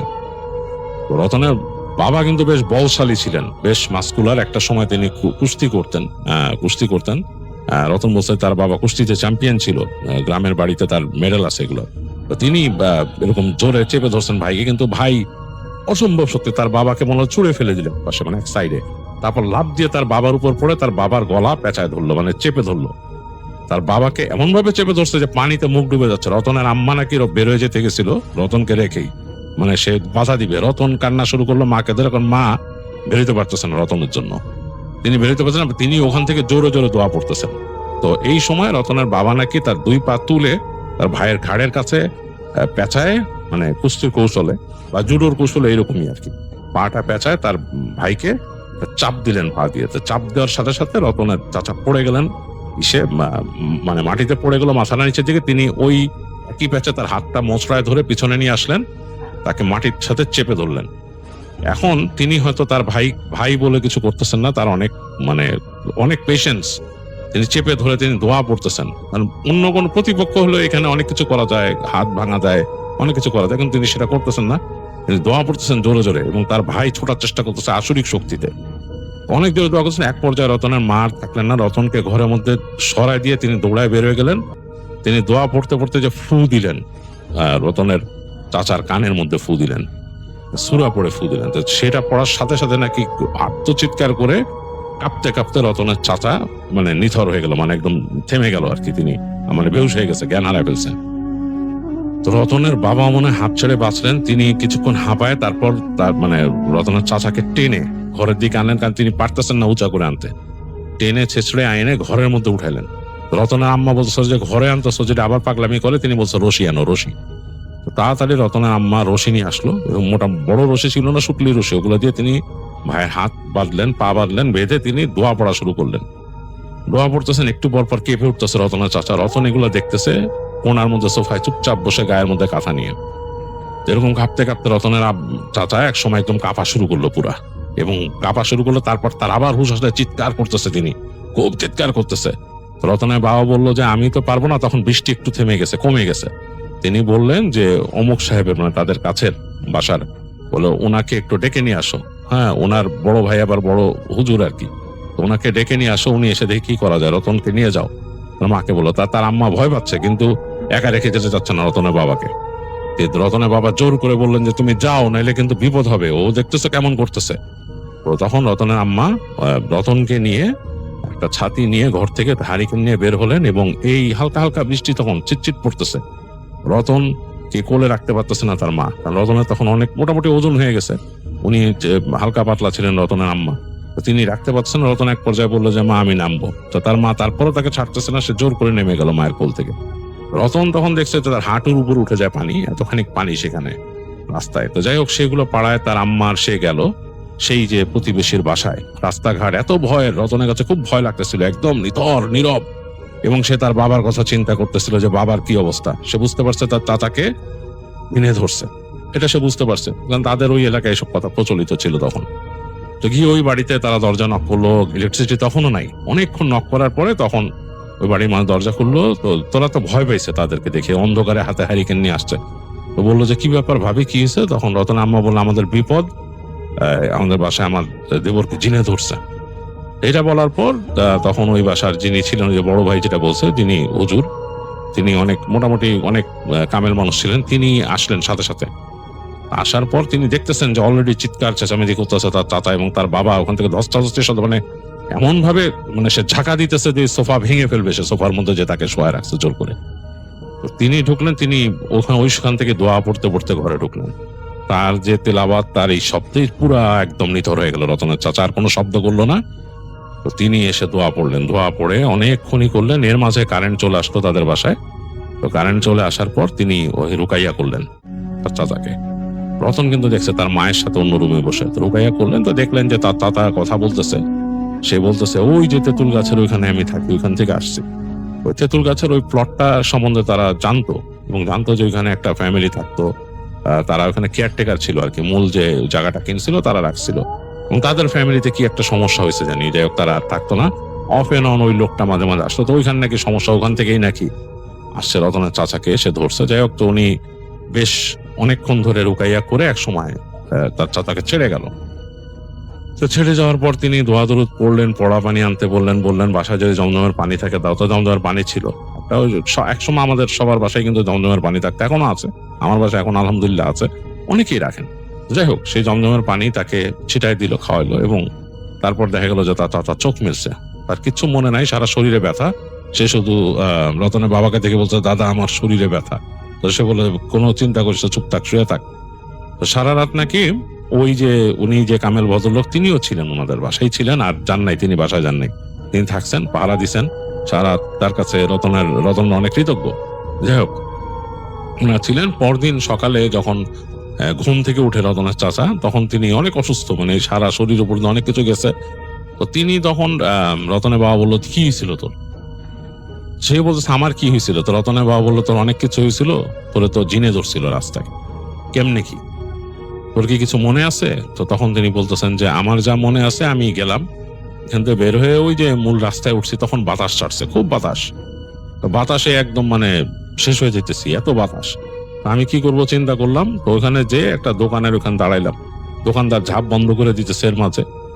এরপরে যখন নাকি মানে বাতাসটা ছড়ে গেল, আমি ভাবলাম যে বৃষ্টি মনে হবে না, আমি হাঁটা ধরলাম। হাঁটতে হাঁটতে রাস্তার এখানে আসছি, এই সময় ঝুম বৃষ্টি, হায় রে বৃষ্টি। বৃষ্টিতে ভিজতে ভিজতে যে বাজারে হাজির হইলাম। বাজার তো তখন আসলে সবাই গুটায় পারে নাই, বন্ধ করে দিবে বৃষ্টির জন্য। তো খুঁজতে খুঁজতে যে চিন্তা করলাম বাজারে যেহেতু আসছি, কেনাকাটা তো করবোই। তো খুঁজতে খুঁজতে এক দোকানে যেহেতু এর মধ্যে কারেন্ট চলে গেছে, দেখলাম যে এক দোকানে মাছ আছে, ইলিশ মাছ। তো সেই লোকটা আমি কথাবার্তা বলে তার সাথে দামাদামি করে বড় একটা ইলিশ নিলাম। তো সেই ইলিশটা নিয়ে আমি বাঁধলাম, মেয়েদের খুব পছন্দ হয়েছে। আর দেখলাম একটা সবজির দোকানে টুকিটাকি আছে, বেগুন টেগুন এগুলো আছে, এগুলো কিনলাম, কিনে টেনে ব্যাগে করে আসতেছি। আসার সময় দেখি পানি বেশ জমে গেছে, এই পানির মধ্যে দিয়ে হেঁটে হেঁটে আসতেছে, হাঁটু পানি। তো ওইখানে ওই যে বাসার ওইখানে আসার সময় যে মাঠের কাছে, ওইখান থেকে মনে হলো যে একটা কুকুর আমার পিছে পিছে আসতেছিল এবং কু কু করতেছে, কালো রঙের একটা কুকুর কু কু করে ডাকে আবার সামনে দিয়ে আসে। তা আমি কয়েকবার হপ হপ করে সরানোর চেষ্টা করছি ব্যাগ দিয়ে। তা আমি তো আর কুকুর টুকুর নিয়ে চিন্তা করি না, গ্রামের ছেলে আমি। কিন্তু ওই কুকুরটা জানি কেমন, মানে কোনো নাই, কার কুকুর। আমি আপনাদের এলাকায় তো এসে থাকছে অনেকদিন, কাউরে দেখি না এরকম কুকুর আশেপাশে আছে। তো কুকুরটা কুই কুই করতে করতে করতে করতে আসলো অনেক দূর পর্যন্ত, তারপর আর কুকুরটাকে দেখি না। তো বুঝলাম যে কুকুর হয়তো চলে গেছে এদিক ওদিক। আর এদিকে তো কিছু নাই, ওই মাঠের ওই পাশে একটা কবরস্থান আছে, তো আমি জানি হয়তো কবরস্থান ওদিক থেকে আসছে, এটাও চিন্তা করতেছে। একটু অস্বস্তি লাগতেছিল, মাছটা নিয়ে আসতেছে এরকম, আবার সুটলিটা এমন পাতলা দিছে, সুটলি গেছে ছিঁড়ে, ব্যাগেও আটতেছে না। মাছটার আমি মানে ধরে নিছি লেজ সহ এরকম ধরে, তারপর আসতেছি সামনে। সামনে দেখতেছি পানি, আমার কিন্তু একদম এই বন্ধ ভিজা। তো ওই তেঁতুল গাছের ওই ঘরের ওখান থেকে আসছি, হঠাৎ করে কেন জানি মনে হলো পানির মধ্যে ছপ করে একটা শব্দ হলো। কি ছপ, মনে হলো কিছু একটা পড়ছে লাফায় পানির মধ্যে। তো আমি তাকাইলাম, তাকায় দেখতেছি ওই ওই প্লটের পাশে একটা পুকুর আছে, ওই পুকুর কিন্তু পানির সাথে মিশে গেছে এখানে, মানে রাস্তার পাশে। না ওইটা কিন্তু আন্দাজ না থাকলে মানুষ জানবে না এখানে যে কিছু ডালপালা আছে, গাছপালা লাগাইছে। ওই নল খাগড়া দেখে আমি বুঝতেছি এর পাশে কিন্তু পুকুর। আচ্ছা, আমি ভাবলাম কোনো মাছ এসে আবার ঘাই দিয়ে উঠছে নাকি, এই চিন্তা করে আমি আবার হেঁটে যাচ্ছি, আর কিছু চিন্তা করতেছি না। রাস্তায় যেহেতু পানিতে ডুবা, একটু কেয়ারফুলি চলার চেষ্টা করতেছি। একটু পর মনে হলো আমার পিছনে পানিতে ছপ ছপ ছপ ছপ করে শব্দ হচ্ছে। আমি তাকাইলাম, কেউ নাই, পুরো জায়গাটা এরকম ফাঁকা। হঠাৎ করে মনে হলো যে আমার আশপাশে যে একটা বাতাস, এই বাতাসটা বেশ গরম বাতাস, নর্মাল টেম্পারেচার না, মানে বাতাসের টেম্পারেচার এই যে বৃষ্টির জন্য ঠান্ডা হয়ে গেছে সেটা না, এটা মনে হচ্ছে একটা গরম বাতাস কেমন জানি। ওই গাড়ি টাড়ির আশেপাশে দাঁড়ায় থাকলে এরকম যেরকম হয় ঠান্ডার সময়, সেরকম একটা বাতাস। এরকম গরম বাতাস কোত্থেকে, আমার কাছে কেন জানি মনে হলো লাফ দিয়ে আমার পিছনে গাছটার মধ্যে কেউ উঠলো ওদিক থেকে, পানি তো ছুট করে শব্দ এসে গাছে হয়েছে। আমি একটু জোরে হাঁটলাম, হেঁটে বাঁক নিয়ে ফেলছি, বাঁক নিয়ে পিছে তাকায় দেখতেছি গাছের উপর মনে হচ্ছে কিছু একটা বসে আছে এখানে, এরকম বসে আছে, এবং মানে একদম বুঝতে পারতেছি মনে হচ্ছে বসে মানুষকে দেখলে যেরকম সেরকম। আমি তাড়াতাড়ি ঘরের দিকে হাঁটা ধরলাম, এই সময় মনে হলো গাছের উপর থেকে লাফ দিয়ে আমার পিছে পড়লো। তা আমিও দৌড় দিলাম, ভয় আসলে দৌড় দিছি ভাই। দৌড় দিয়ে যখন আসতেছি তখন হঠাৎ করে শব্দ পাচ্ছি পিছনে পানির মধ্যে ছপ ছপ, মানে কেউ পা ফেলে যদি লাফায় লাফায় আসে, এবং এক একটা পা ফেলতেছে, মানে বেশ বেশ দূরত্ব কভার হয়ে যাচ্ছে আমার থেকে। তা আমি কিন্তু আমাদের গেটে ঢুকে গেছি, এই সময় মনে হলো গরম বাতাসটা একদম আমার গায়ের মধ্যে লাগলো। আর আমি দৌড়া এসে বাসার গেট পিটানো শুরু করলাম। গেট যে পিটাইতেছি, আমার শুধু মনে হচ্ছে আমি গেট পিটাইতেছি, এরপরে আমার আর কিছু মনে নাই, কিচ্ছু মনে নাই। আর এরপর যে আমার মানে মানে সেন্স আসলো সেটা হচ্ছে যে এইখানে শুয়ে আপনাদেরকে দেখতেছি। তো যাই হোক, এই পুরো ঘটনাটা শোনার পরে তো খুবই মানে হলো, মানে রতনের বাবা তো বুঝতে পারছে কি করছে, ওই যে আলেম ছিলেন তিনিও বুঝছেন, এবং তারপর তাকে দিনের বেলা আরো দোয়া দুরুদ পড়ে আলেম যিনি ছিলেন তিনি বললেন যে আমি বাসায় যাই, সারা রাত তো জাগ না, এখন ঘুম লাগতেছে, আর ওকে মানে চেষ্টা করবেন যে বাইরে টাইরে যেতে দিতে না। ওইটা তো গেছে, যেটা তাকে আসর করছিল গেছে, আর ওই দিক দিয়ে জানি চলাফেরা করেন, ওরাও যদি নিয়ে যান পরে আপনারা সাথে থাকেন।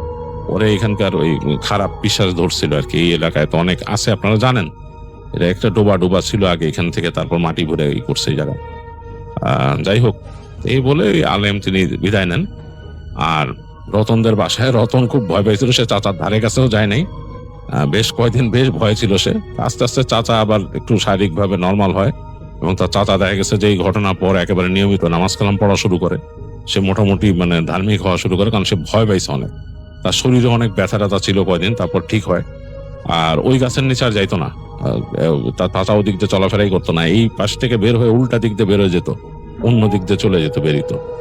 এরপর তো রতনের চাচা বাড়ি চলে যায় আবার। আর রতনটা এরকম অনেক শুনছে, ওইখানে আরো অনেক এরকম ঘটনা, মানুষজন, এলাকার মানুষজন বলছে অনেক মানুষ নাকি পজেস হয়েছে। তো পরবর্তীতে ওই যে তাদের ওই প্লটটা ছিল একটা সময়, অনেকদিন পর ওই প্লটটা নাকি পরবর্তীতে যাদের ছিল সেই ভদ্রলোক নিজে এসে হুজুর এনে গাছও কাটেন, ওই জায়গাটাকে তিনি বন্ধ করেন।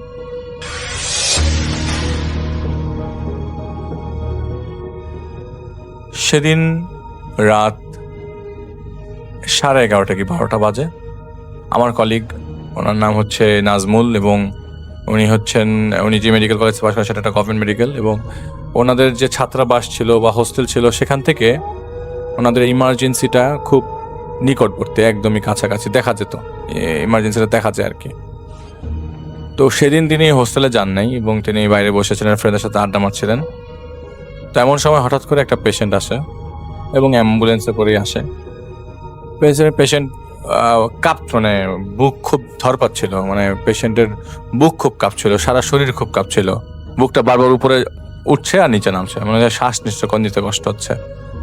পরবর্তীতে জানা গেল পেশেন্ট বিষ খেয়েছে। সে বিষ খেয়ে এখানে নিয়ে এসছে। তো কি কারণে বিষ খেয়েছে, কেন বিষ খেয়েছে সেটা আমাকে তিনি বলেন নাই। তিনি বলেছেন পেশেন্ট এসছে এবং পেশেন্টকে আমরা হসপিটালাইজ করি এবং পরবর্তী সময়ে পেশেন্টের কন্ডিশন দেখে পেশেন্টকে ওয়াশ করা হয়, ভেতর থেকে সব ময়লা আবর্জনা বের করা হয়, যেসব জিনিস খেয়েছে সাথে খাওয়া দাওয়া সবই বের করা হয়। পেশেন্ট একদম দুর্বল ছিল, তো পেশেন্টকে কন্ডিশনও খারাপ ছিল, কারণ বিষ খাওয়ার প্রায় 12 ঘন্টা পর নিয়ে আসা হয়। তো তখন অলমোস্ট বডিতে সবকিছু সিস্টেমে ঢুকে গেছে। তো এইটাগুলো তোয়াক্কা না করে তারা ওয়াশ করে এবং পেশেন্টের কন্ডিশন খুব আহামরি সমস্যা না, মানে একদম মুমূর্ষ বলা চলে না, তবে পেশেন্টের কন্ডিশন আইসিইউতে নেওয়ার মতো। তো আইসিইউতে যখন, আইসিইউ বলতে পেশেন্টকে কাছাকাছি একটা জায়গা, কাছাকাছি মানে আইসিইউর কাছাকাছি, মানে খুব কেয়ার, ইন্টেন্সিভ কেয়ারের মতোই, কিন্তু ভালো জায়গায় নেওয়া হয় আর কি। ডক্টররা সার্বক্ষণিক তত্ত্বাবধানে আছে, ওনাকে দেখছে কন্ডিশনটা। তো একটা পর্যায়ে যখন মানে ওয়ার্ডে রাউন্ড দিতে হয়, তো স্যারদের সাথে সাথে কন্ডিশন দেখার জন্য স্টুডেন্টদেরকে রাউন্ড দিয়ে আসা। তো তিনি স্টুডেন্টের সাথে ছিল। তো ঘটনার পরিপ্রেক্ষিতে ওনার যে অ্যাটেন্ডেন্ট ছিল, সেই অ্যাটেন্ডেন্টের কাছ থেকে একটা ঘটনা নেওয়া হয় যে উনি কি কাহিনী, কি হয়েছে, হিস্ট্রি হিসেবে নেওয়া হয় যে তার ঘটনাটা কি। তখন যে অ্যাটেন্ডেন্ট ছিল, তখন সে অ্যাটেন্ডেন্ট বললো যে ওনার মেজর প্রবলেম হচ্ছে উনি কানের মধ্যে ওনাকে কে জানি ফিস ফিস করে কথা বলে এবং ওনাকে করার সাথে কোনো ধরনের কথা বলতে দেয় না, কে জানি ওনার উপর ভর করেছে। তো সেই জিনিসটাই নাকি তাকে বিষ খাইয়েছে। তো এইটা জানার জন্য আর মানে এইটার শোনার পরে, ওনার পর কে জানি ভর করেছে, এটা শোনার পরে আমার এই কলিগ খুব ইন্টারেস্ট শো করে যে ওনার ঘটনাটা আসলে আমার একটু জানা দরকার, ওনার বাবা মার সাথে কথা বলা দরকার। ওনার অ্যাটেন্ডেন্ট তো আসলে অতটা বলতে পারবে না। তো ওনার বাবা মা, ওই পেশেন্টের বাবা মা, পেশেন্টের বয়স হচ্ছে 27 বছর বয়স এবং পেশেন্ট একজন মহিলা। তো পেশেন্টকে পরবর্তী সময়ে পেশেন্টের বাবা মার সাথে কথা বলা হয় যে কি কাহিনী, কি ঘটনা, আমাদেরকে একটু বলা যায় কিনা। প্রথম এরকম হতো যে পেশেন্ট নাকি কোনোভাবেই পেশেন্টের গার্ডিয়ানদের সাথে বা বাবা মার সাথে ঠিক মতো কথা বলতো না, বিড় করে কথা বলতো সারাক্ষণ ঘরের ভিতরে এবং মাথা উপর উঠিয়ে রাখতো সারাক্ষণ সিলিংয়ের উপরে। তো পরবর্তী সময় ওনাকে একজন ডাক্তারের কাছে নিয়ে যাওয়া হয়, বা ডাক্তার বলে যে তুমি, মানে ডাক্তার ওষুধ দেয় তাকে ঠিক করবার জন্য। তো ওষুধে কোনো ধরনের কাজ হয় না, তো সারাক্ষণ উপরের দিকে তাকিয়ে থাকে, সিলিংয়ের দিকে তাকিয়ে থাকে। তো তার বাবা একদিন তাকে জিজ্ঞেস করেছিল যে তুমি সিলিংয়ের দিকে তাকায় থাকো কেন? তো ওই মেয়েটা বলেছিল যে বাবা দেখো আমার দিকে ও তাকায় আছে, ওই দেখো অপলক দৃষ্টিতে আমার দিকে তাকিয়ে আছে। তো বাবা মা সবতেই খুব ভয় পেয়ে যায়, কাহিনী কি। এরকম একটা দিন, পরের দিন বলতে হচ্ছে ওই ঘটনার পরবর্তী সময় যখন নজরে আসে যে মেয়ের কন্ডিশনটা, বিড়বিড়ের লেভেলটা বেড়ে যায়, হঠাৎ মেয়েটা খাটের মধ্যে দাঁড়িয়ে যায়, চুপ করে মাথাটা বাকি উপরের দিকে তাকিয়ে থাকে। তো বাবা মা আবার বেডে শোয়ায়, মাথা পানি দেয়, মাথা ঠান্ডা করার ট্রাই করে, কি ঘটনা মা বলো, কি ঘটনা। তো মেয়ের একটাই কথা যে ওই দেখো আমার দিকে তাকিয়ে আছে, ওই দেখো আমার দিকে তাকিয়ে হাসছে। মেয়ে সারাক্ষণ একই কথা বলে। পরবর্তী সময় এক বুজুর্গ আলেমের কাছে নিয়ে যাওয়া হয় এবং সেই আলেম হচ্ছে চিটাগং থাকে, তার বাড়িতে চিটাগংয়ে তার বাসায় নিজ বাসভবনে নিয়ে যাওয়া হয় এবং সেইখানে ওই আলেমের সাথে কথোপকথনের মাধ্যমে জানা যায় যে মেয়েটাকে একটা জিন মেয়েটার উপর ভর করেছে এবং এই জিনটা খুবই খারাপ জিন। আপনারা জানেন যে আমাদের আশপাশে যেসব জিন আছে, মোটামুটি 4-5 ধরনের জিন আছে, এর মধ্যে সবচেয়ে খারাপ হচ্ছে ইফরিত। তো ওনাকে যে জিন ভর করেছে, সেই জিন খুবই শক্তিশালী। সেই জিন এক জায়গা থেকে আরেক জায়গায় চলে যেতে পারে এবং ওই জিন মাঝে মধ্যে বেশ ধরে মেয়ের সামনে আসতো এবং ওই আলেম ওই জিনের সাথে যখন কথা বলতে যায় তখন ওই জিন ওই মেয়ের বডিতে আর আসে না, কোনো সলিউশনও পাচ্ছে না। মেয়েটাকে ঠিক করবে কিভাবে ঠিক করবে, কেউ সলিউশন দিতে পারছে না, কারো কাছে কোনো ধরনের সলিউশন নাই। বাবা মারা খুব হতাশ হয়ে যায়। তো এক পর্যায়ে ছেড়ে দেয়, মেয়ের কন্ডিশনটা গেছে এটা তো বুঝাই যাইতেছে, তো ইন্ডিয়ায় নিয়ে যাওয়া যায় কিনা। ওনারা চট্টগ্রামের ওই বুজুর্গ আদমি থেকে ইন্ডিয়াতে আরেকজন জিন তাড়ানোর হুজুরের কাছে যায়। তো জিন তাড়ানোর হুজুরের কাছে যাওয়ার পরে ওই জিন তাড়ানোর হুজুর মোটামুটি একটা চ্যালেঞ্জ ছুড়ে দেয় যে এই জিনটা তার উপর ভর করেছিল। তো যখন ইন্ডিয়াতে নিয়ে যাওয়া হয়, মেয়ে তখন কমপ্লিটলি সুস্থ, কোনো ধরনের মুভমেন্ট নাই, কোনো ধরনের অ্যাগ্রেসিভ মুভমেন্ট নাই, কোনো অকওয়ার্ড মুভমেন্ট নাই। তো ওইখানের যে হুজুর ছিল, যে হুজুরটা মেয়েটাকে দেখছিল, মেয়েটা হুজুর বলেছে যে না, এই জিনটা তার সাথে আসে নাই, সো আপনারা এটা নিয়ে কথা হচ্ছে যে ওনার উপরে কোনো একটা জিন ভর করে, কিন্তু গেলে আবার ভর করবে। এখন আমার সামনে তো জিনটা আসছে না এবং আমি অনেক চেষ্টা করছি। ওই হুজুর নাকি চেষ্টা করতে করতে তার নাক দিয়ে রক্ত বেরিয়ে গেছে একটা পর্যায়ে, তারপরে ওই জিনকে টেনে নিয়ে আসতে পারে না। পরবর্তী সময়ে ওই জিনটা ওই মেয়েটার শরীরে আবারও বাংলাদেশ আসার পর ভর করে, এবং যতদিন পর্যন্ত ইন্ডিয়াতে ছিল মেয়েটা ভালো ছিল, সুস্থ ছিল। বাংলাদেশ আসার পর আবারও মেয়েটা খারাপ হয়ে যায়। বাংলাদেশে আসার পরে খারাপের অবস্থা তখন চূড়ান্ত এমন যে ওই মেয়েটাকে ওই জিনটা খাটের উপর থেকে ফেলে দিত। এখন মেয়েটাকে কষ্ট দেওয়া, টর্চার করা শুরু হয়েছে। মেয়েটার মুখের মধ্যে গ্লাস ছুঁড়ে মারতেছে, হঠাৎ করে মুখের মধ্যে কোথা থেকে গ্লাস এসে লাগতেছে, হাত থেকে গ্লাস পড়ে যাচ্ছে। মেয়েটার পায়ের মধ্যে গ্লাস বিচ্ছে, হঠাৎ করে রুমের মধ্যে কিছু একটা আছে পায়ের মধ্যে বিঁধে গেল। মেয়েটা খুব অবাক হয়ে, মানে মেয়েটার অবস্থা খুব খারাপ। মেয়েটার কথাবার্তা বলতো না কারোর সাথে, বাসার বিড়বিড় করে সেই আগের মতো উপরে তাকিয়ে থাকতো। তো বাবা মারা খুব ফ্রাস্ট্রেটেড হয়ে যায়, আসলে কি ঘটনা, তার মেয়ের সাথে আসলে ঘটনাটা কি ঘটছে, এরকম কেন হচ্ছে, এরকম হওয়ার তো কথা না। তার আদরের মেয়ে এবং তার দুই ছেলে বাংলাদেশের বাইরে থাকে, মিডল ইস্টে একটা কান্ট্রিতে জব করে আর কি। তার এক মেয়েই বাংলাদেশে থাকে, এবং ওই মেয়েটা পরবর্তী সময়ে যেদিন ঘটনা ঘটে সেদিন হচ্ছে আপনাদের আমি বলি যে ঝড় হলে যে এরকম অবস্থা হয়, বাতাস উঠছে কিন্তু বৃষ্টি হচ্ছে না, প্রচন্ড বাতাস ছেড়েছে, এমন সময় বাসার ইলেকট্রিসিটি চলে যায়। ওনার মা ওনার বাসায় ওনার রুমে ঢুকে হচ্ছে কমলা কেটে খাওয়াই দিবে, এরকম আর কি। কমলা ছিলে মেয়ের রুমে আসে, মেয়েকে খাইয়ে দিবে, খুব সিম্পল অবস্থা। হঠাৎ করে মেয়ের মাকে ওই মেয়েটা গলা চিপে বসে, গলা চিপ দিয়ে ধরে মেয়ের মার সামনে মেয়েটা এক বোতল বিষ খায়, এবং ওই বিষটা কোথা থেকে এসে কেউ জানে না। এবং ওই মেয়ে এমনও না যে বাইরে গিয়েছিল বা কিছু একটা, বাইরের থেকে কেউ কিছু আইনেও দেয় নাই মেয়েটাকে, মেয়েটাও বাইরে থেকে কিছু নিয়ে আসে না, কিন্তু মেয়েটা তার মার গলা টিপ দিয়ে বসে, এবং একটা পর্যায়ে মেয়ের মার সামনে মেয়েটা বিষ খায়। বিষ খাওয়ার পরে মেয়ের মা অজ্ঞান হয়ে যায়। মেয়ের বাবা আসার পরে দেখে যে মেয়ের বাবা রাত করে আসে, কারণ মেয়ের বাবা ঢাকায় ছিল। ঢাকার থেকে যখন আমি মানে যেই জায়গায় ঘটনা সেই জায়গায় যাওয়ার পরে দেখে যে মেয়ের মা দুইজনই বিছানায় পড়া। মেয়ের মার অবস্থা ভালো না। তো পরবর্তী সময় মেয়ের মাকে নর্মাল করা হয়, কিন্তু মেয়ের মাকে রেখে যে কন্ডিশনটা খারাপ সবচেয়ে, যে মুখ দিয়ে ফেনা বেরিয়ে গেছে, নাক মুখ দিয়ে রক্ত বেরিয়ে গেছে, মেয়েকে নিয়ে হাসপাতালে নিয়ে আসা হয়। এই যে হাসপাতালে নিয়ে আসার ঘটনা বললাম, হাসপাতালে নিয়ে আসার পরে পরবর্তী সময় মেয়েকে ওয়ার্ডে রাউন্ড দিতে একটা পর্যায়ে মেয়ের অবস্থা খারাপ হয়ে যায়। 3 দিন হাসপাতালে থাকার পর মেয়েটাকে আইসিইউতে নেওয়া হয়। আইসিইউতে তখন ওই হসপিটাল থেকে ঢাকাতে শিফট করে দেওয়া হয়, এবং ঢাকায় শিফট করার পর আমার যে কলিগ তিনি তার ঢাকায় সাথে আসেন না, ঢাকায় তাকে শিফট করে দেওয়া হয়। পরবর্তী সময় ঢাকা মেডিকেল কলেজ হাসপাতালে মেয়েটার মৃত্যু হয়। এটা একটা সুইসাইড কেস এবং নিজের থেকেই করা। মেয়েটার মাকে আগে মেয়েটা অজ্ঞান করে নেয়, তারপরে তিনি সুইসাইড করেন। তো বাবা সেবার ঢাকায় এসেছিল, ঢাকায় ছিল বিধায় বাবা কিছুই করতে পারে নাই।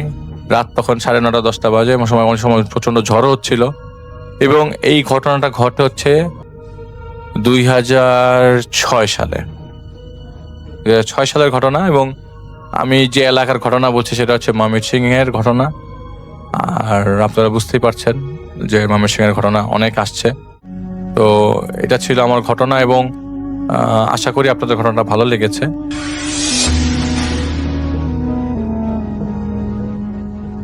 আসসালামু আলাইকুম রাসেল ভাই, আমি ভূত এফএমের একজন মডারেটর রাকিব আল হাসান। আজকে যে ঘটনাটা আমি শেয়ার করব এটা আমার সংগ্রহ করা রফিকের কাছ থেকে, এবং এই ঘটনাটা আজকে আমি শেয়ার করতে চলেছি। আর এনার যে ঘটনাটা ঘটে, এই ঘটনাটা আসলে কাকিনা বাজার থেকে, এখানে একটা নামুরির পার বলা হয়, হ্যাঁ, এখানে একটা নদী আছে, নদী কেন্দ্রিক এলাকা। তো সেখানে একটি ঘটনা আজকে আমি শেয়ার করব। আর এই ঘটনাটা কিন্তু তাদের এলাকায় একদম প্রসিদ্ধ একটি ঘটনা। তো আমি সরাসরি ঘটনায় চলে যাই। আসলে যে ঘটনাটা আজকে শেয়ার করব এটা সেই একটা বিল ভরা একটা মোটামুটি এক জায়গায় মাছ মারা যাইতো, ওখানে বিল বলে, ওটা নদী কেন্দ্রিক একটি ঘটনা। তো ওখানে আসলে শীতকালে অনেক জায়গা শুকিয়ে গেলেও আসলে মাঝখানে কয়েকটা গভীর গর্ত রয়েছে, যে গর্তগুলোতে পানি সবসময় থেকে যায় গ্রামের মধ্যে। আসলে চতুর্পাশে পানি থাকে, যখন কিছু শীতের দিন হয় রাসেল ভাই, পানি কমতে কমতে ওই কিছু কিছু গর্ত থাকে, একদম মোটামুটি একটু বড় একটা গর্ত, চতুর্পাশে মোটামুটি গর্তে পানি নেই, অল্প অল্প পানি হাঁটু সমান, এবং মাঝখানে কিন্তু একটা বিশাল বড় গর্ত আছে যেখানে 3-4 মানুষ ডুবে যেতে পারে এরকম। তো এই গ্রামের প্রায় যারা বড়রা আছেন, বৃদ্ধ দাদারা, তারা বলতেন যে বিলের উত্তর পশ্চিম কোণের একটি গভীর গর্ত, অশুভ কিছু বাস করে সেখানে। এর আগে কয়েকজনকে ওখানে মৃত্যু হয়েছে। সন্ধ্যার পরে কেউ সেখানে মাছ ধরতে যেত না, কারণ এই ঘটনাগুলোর কারণে, যে ওখানে গেলেই তার সঙ্গে একটা খারাপ কিছু হয়ে যায়। তো একদিন বর্ষার শেষের দিকে খবর পেলাম যে ওই গভীর গর্তে অনেক বড় বড় বোয়াল ও শোল মাছ পাওয়া যাচ্ছে, ওখানে থাকে, এটা আমি শুনছিলাম। মানুষ ভয় পায়, যায় না, তো ওখানে কিন্তু প্রচন্ড মাছ থাকে। তো আমি আসলে রাসেল ভাই, ওই মাছের নেশাটা বেশি ছিল ওই রফিকের। তো ও কি করছে, লোভে এক বিকেলে ছিপ, জাল আর টোপ নিয়ে একাই বের হওয়ার পর তিনি সেখানে যায়। আর তখন ছিল আকাশের কালো মেঘ ছিল, চারপাশে অদ্ভুত নীরবতা। তো সন্ধ্যা ঘনিয়ে আসছিল, আমি বিলের সেই নিষিদ্ধ অংশে পৌঁছে গেলাম, এটা এভাবে বলছিল রফিক। তো আমি আমার মতো করে বলছি। তো চারদিকে শুধু পানি আর কচুরি পানা ওখানে দেখতে পাই, দূরে গ্রামের আলো ক্ষীণভাবে দেখা যাচ্ছিল। প্রথমে বেশ কয়েকটি মাছ ধরলাম, বাহ এত সুন্দর মাছ! আমি দেখে পুরো অবাক হয়ে যাই রাসেল ভাই। মনে হচ্ছিল যে আজ ভাগ্য খুব ভালো, হঠাৎ আমার ছিপে প্রচন্ড টান পড়লো, যে এত পরিমাণে মাছ পাচ্ছি, এইরকম জায়গায় আর মানুষ এখানে আসে না, সবাইকে পাগল ভেবে যে ভাবতেছে আমি রেগুলার এখান থেকে মাছ সংগ্রহ করব। তো হঠাৎ করে আমার সেই গাড়িতে প্রচন্ড রকমের আমার ওই ছিপের মধ্যে প্রচন্ড টান পড়ে। তো আমি ভাবলাম বিশাল কোনো মাছ আটকে গেছে হয়তো বা। 2 হাতে ছিপ শক্ত করে ধরলাম, কিন্তু অদ্ভুত ব্যাপার হলো, টানটা মাছের মতো ছিল না, মনে হচ্ছিল নিচ থেকে কেউ আমার ছিপ টেনে ধরছে, নয়তো নিচে কোনো এরকম বাঁশ টাস রাখা আছে, যে বাঁশের মধ্যে পেঁচায় গেছে, এই জন্য এরকম টান অনুভব হচ্ছে। মনে হচ্ছে যে আমার ছিপ ছিঁড়ে আসবে, কিন্তু ওটা সম্ভব না। তো আমার তো মনে মনে তো একটু ভয় লাগারই কথা, এই জায়গায় তো বহু ঘটনাই শুনেছি। আমি ছিপটা ছেড়ে দিতে চাইলাম, কিন্তু তখনই পায়ের নিচে কিছু একটা নড়লো। আমি কিন্তু ওইখানে ছিপটা যে ফালাইছি রাস্তা, পাটা কিন্তু আমি বসে আছি মাটির মধ্যে, এবং পাটা কিন্তু পানির মধ্যে আছে, ওই যে হাঁটু সমান পানি ওখানে আছে, আর ছিপটা ফালাচ্ছি সেই গর্তের মধ্যে। তো হঠাৎ যখন অনুভব এরকম করলাম যে আমার ডান পাটা একটু কি জানি হঠাৎ কি ধরতেছে খপ করে, আবার ছেড়ে দিচ্ছে। এটা কোনো মানুষের স্পর্শ না। আমি ধপ করে আমার পাটা তুলে ফেলি, যে কিরে সাপ টাপ নাকি আমাকে পেঁচায় টান দিচ্ছে নাকি। আমার তো বুক ধরফর করতে লাগলো। এখানে অনেকদিন যাবৎ কেউ আসে না, হয়তো সাপের কোনো উপদ্রব আছে, অনেক মোটা হয়তো বা সাপ, সেটা আমার পা পেঁচাই দিয়ে আসছে নাকি, আমি এরকম একটা অনুভব হয়েছে ওখানে। আমার তো বুক সেখানে ধরফর করতে লাগলো। আমি ভাবতেছি যে এটা কি হতে যাচ্ছে। আমি ওখানে রাসেল ভাই অনুভব করতে পারছিলাম কিছু একটা আমাকে এইভাবে টান দিল, কিন্তু আমি স্পষ্টভাবে বুঝতে পারছিলাম না যে কি আসলে আমার পাটা ধরে আছে এরকম করে, বা টান দিয়ে পালাইলো। পরের মুহূর্তেই একদম ভয়ঙ্কর শক্তিতে আমাকে গভীর গর্তের দিকে টেনে নেওয়ার জন্য ঘপ করে পাটা দিয়ে আমাকে টান দিল। আমি তো আমার প্রাণপণ চিৎকার করলাম যে বাঁচাও বলে। ওখানে তো কেউ নেই, অনেক রাত, অন্ধকার। রাত প্রায় 3টার দিকে আমি গেছি চুপ করে মাছ মারার জন্য। ওখানে তো কেউ নেই, আমার চিৎকার ওকে শুনবে না। আর এটা এমন একটা জায়গায়, এটা পুরো এরিয়াটা নির্জন এরকম, কিন্তু আশেপাশে কেউ ছিল না। আমি যত সামনে আসার চেষ্টা করি, অদৃশ্য শক্তিটা আমাকে তত গভীরে টানতে থাকে। কয়েক সেকেন্ডের মধ্যেই পানি আমার কোমর পর্যন্ত উঠে আসে। হঠাৎ পানির ভেতর থেকে বুদবুদ উঠতে লাগলো। তারপর আমি যা দেখলাম আজও ভুলতে পারিনি। আমার সামনে পানির ওপর ধীরে ধীরে একটা কালো অবয়ব ভেসে উঠল। একটা পিশাচের মতো, দেওয়ের মতো একটা, মানে মানুষের মতো অনেকটা, কিন্তু স্বাভাবিক মানুষের চেয়ে অনেক লম্বা ছিল। তার চোখ দুটো যতটুকু মনে পড়ে রাসেল ভাই, হলুদ আগুনের মতো জ্বলছিল। অবয়বটি কোনো শব্দ করছিল না, শুধু তাকিয়েছিল। আমি না আতঙ্কে প্রায় অজ্ঞান হারিয়ে ফেলছিলাম। এরপর আমার উপরে পায়ের উপর টান আরও বেড়ে যাচ্ছিল। আমি তখনই বুঝতে পারছি হয়তোবা আজকে আমার সঙ্গে খুব খারাপ কিছু হবে। হ্যাঁ, আমি এখন ওখান থেকে দৌড়ে পালাবো, কারণ ওখানে থাকা তো আমার জন্য খুবই দুঃখজনক হয়ে যায়। আমি তখনই সঙ্গে সঙ্গে বললাম, আউযুবিল্লাহি মিনাশ শাইতানির রাজিম, বিসমিল্লাহির রহমানির রহিম, লা হাওলা ওয়ালা কুওয়াতা ইল্লা বিল্লাহ, মানে সব পাঠ করা শুরু করলাম। আমি যত দোয়া পড়ছিলাম তত অবয়বটি স্থির হয়ে যাচ্ছিল।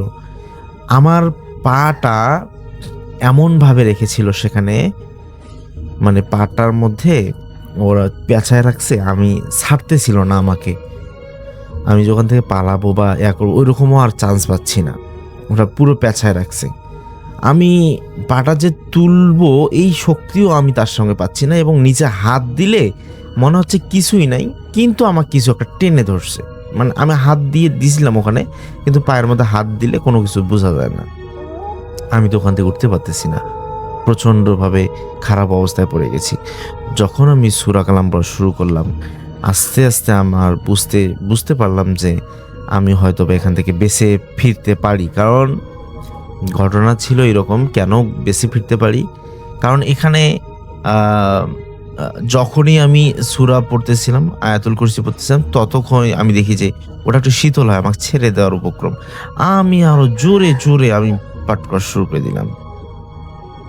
হঠাৎ করে আমি তাকিয়ে দেখি যে আমি একটা শূন্যের মধ্যে, আমাকে করছে কি, ওইখানে যে আমি পানির মধ্যে ছিলাম, আমি অটোমেটিক্যালি দেখি যে আমি শূন্যের মধ্যে ভাসতেছি, এবং চতুর্পাশে বৃষ্টি, প্রচণ্ড রকমের বৃষ্টি হচ্ছে, আর উপরে বাতাস, কিন্তু বৃষ্টি আমার গায়ে পড়ছে না, আমাকে নিয়ে উঠতেছে। আমি মাটিতে নামবো কিভাবে, আমাকে ঘোরাচ্ছে পুরো আকাশের মধ্যে। আমি তো পুরো অবাক হয়ে ওখানে চিৎকার দিয়ে, আমি ভয় কান্নায় জর্জরিত অবস্থা, আমি নিজে কান্না করতে করতে এবং চিৎকার দিতে দিতে আমি নিজেই নিস্তেজ হয়ে যাই। কয়েকবার অজ্ঞান হয়ে গেছিলাম, এবং অজ্ঞান হওয়ার পর আবার জ্ঞান ফিরে। তারপর আমি দেখতেছি আমি নিচে নামার এত চেষ্টা করতেছি। রাসেল ভাই, কাইন্ড অফ আমাদের বোবা ধরে না আমরা যখন ঘুমাই, আসলে এই বোবা ধরে যেরকম হাতের কোনো শক্তি থাকে না, আমার সেম কোনো শক্তি হচ্ছে না, কিন্তু আমি সকল কিছু বুঝতে পারতেছি।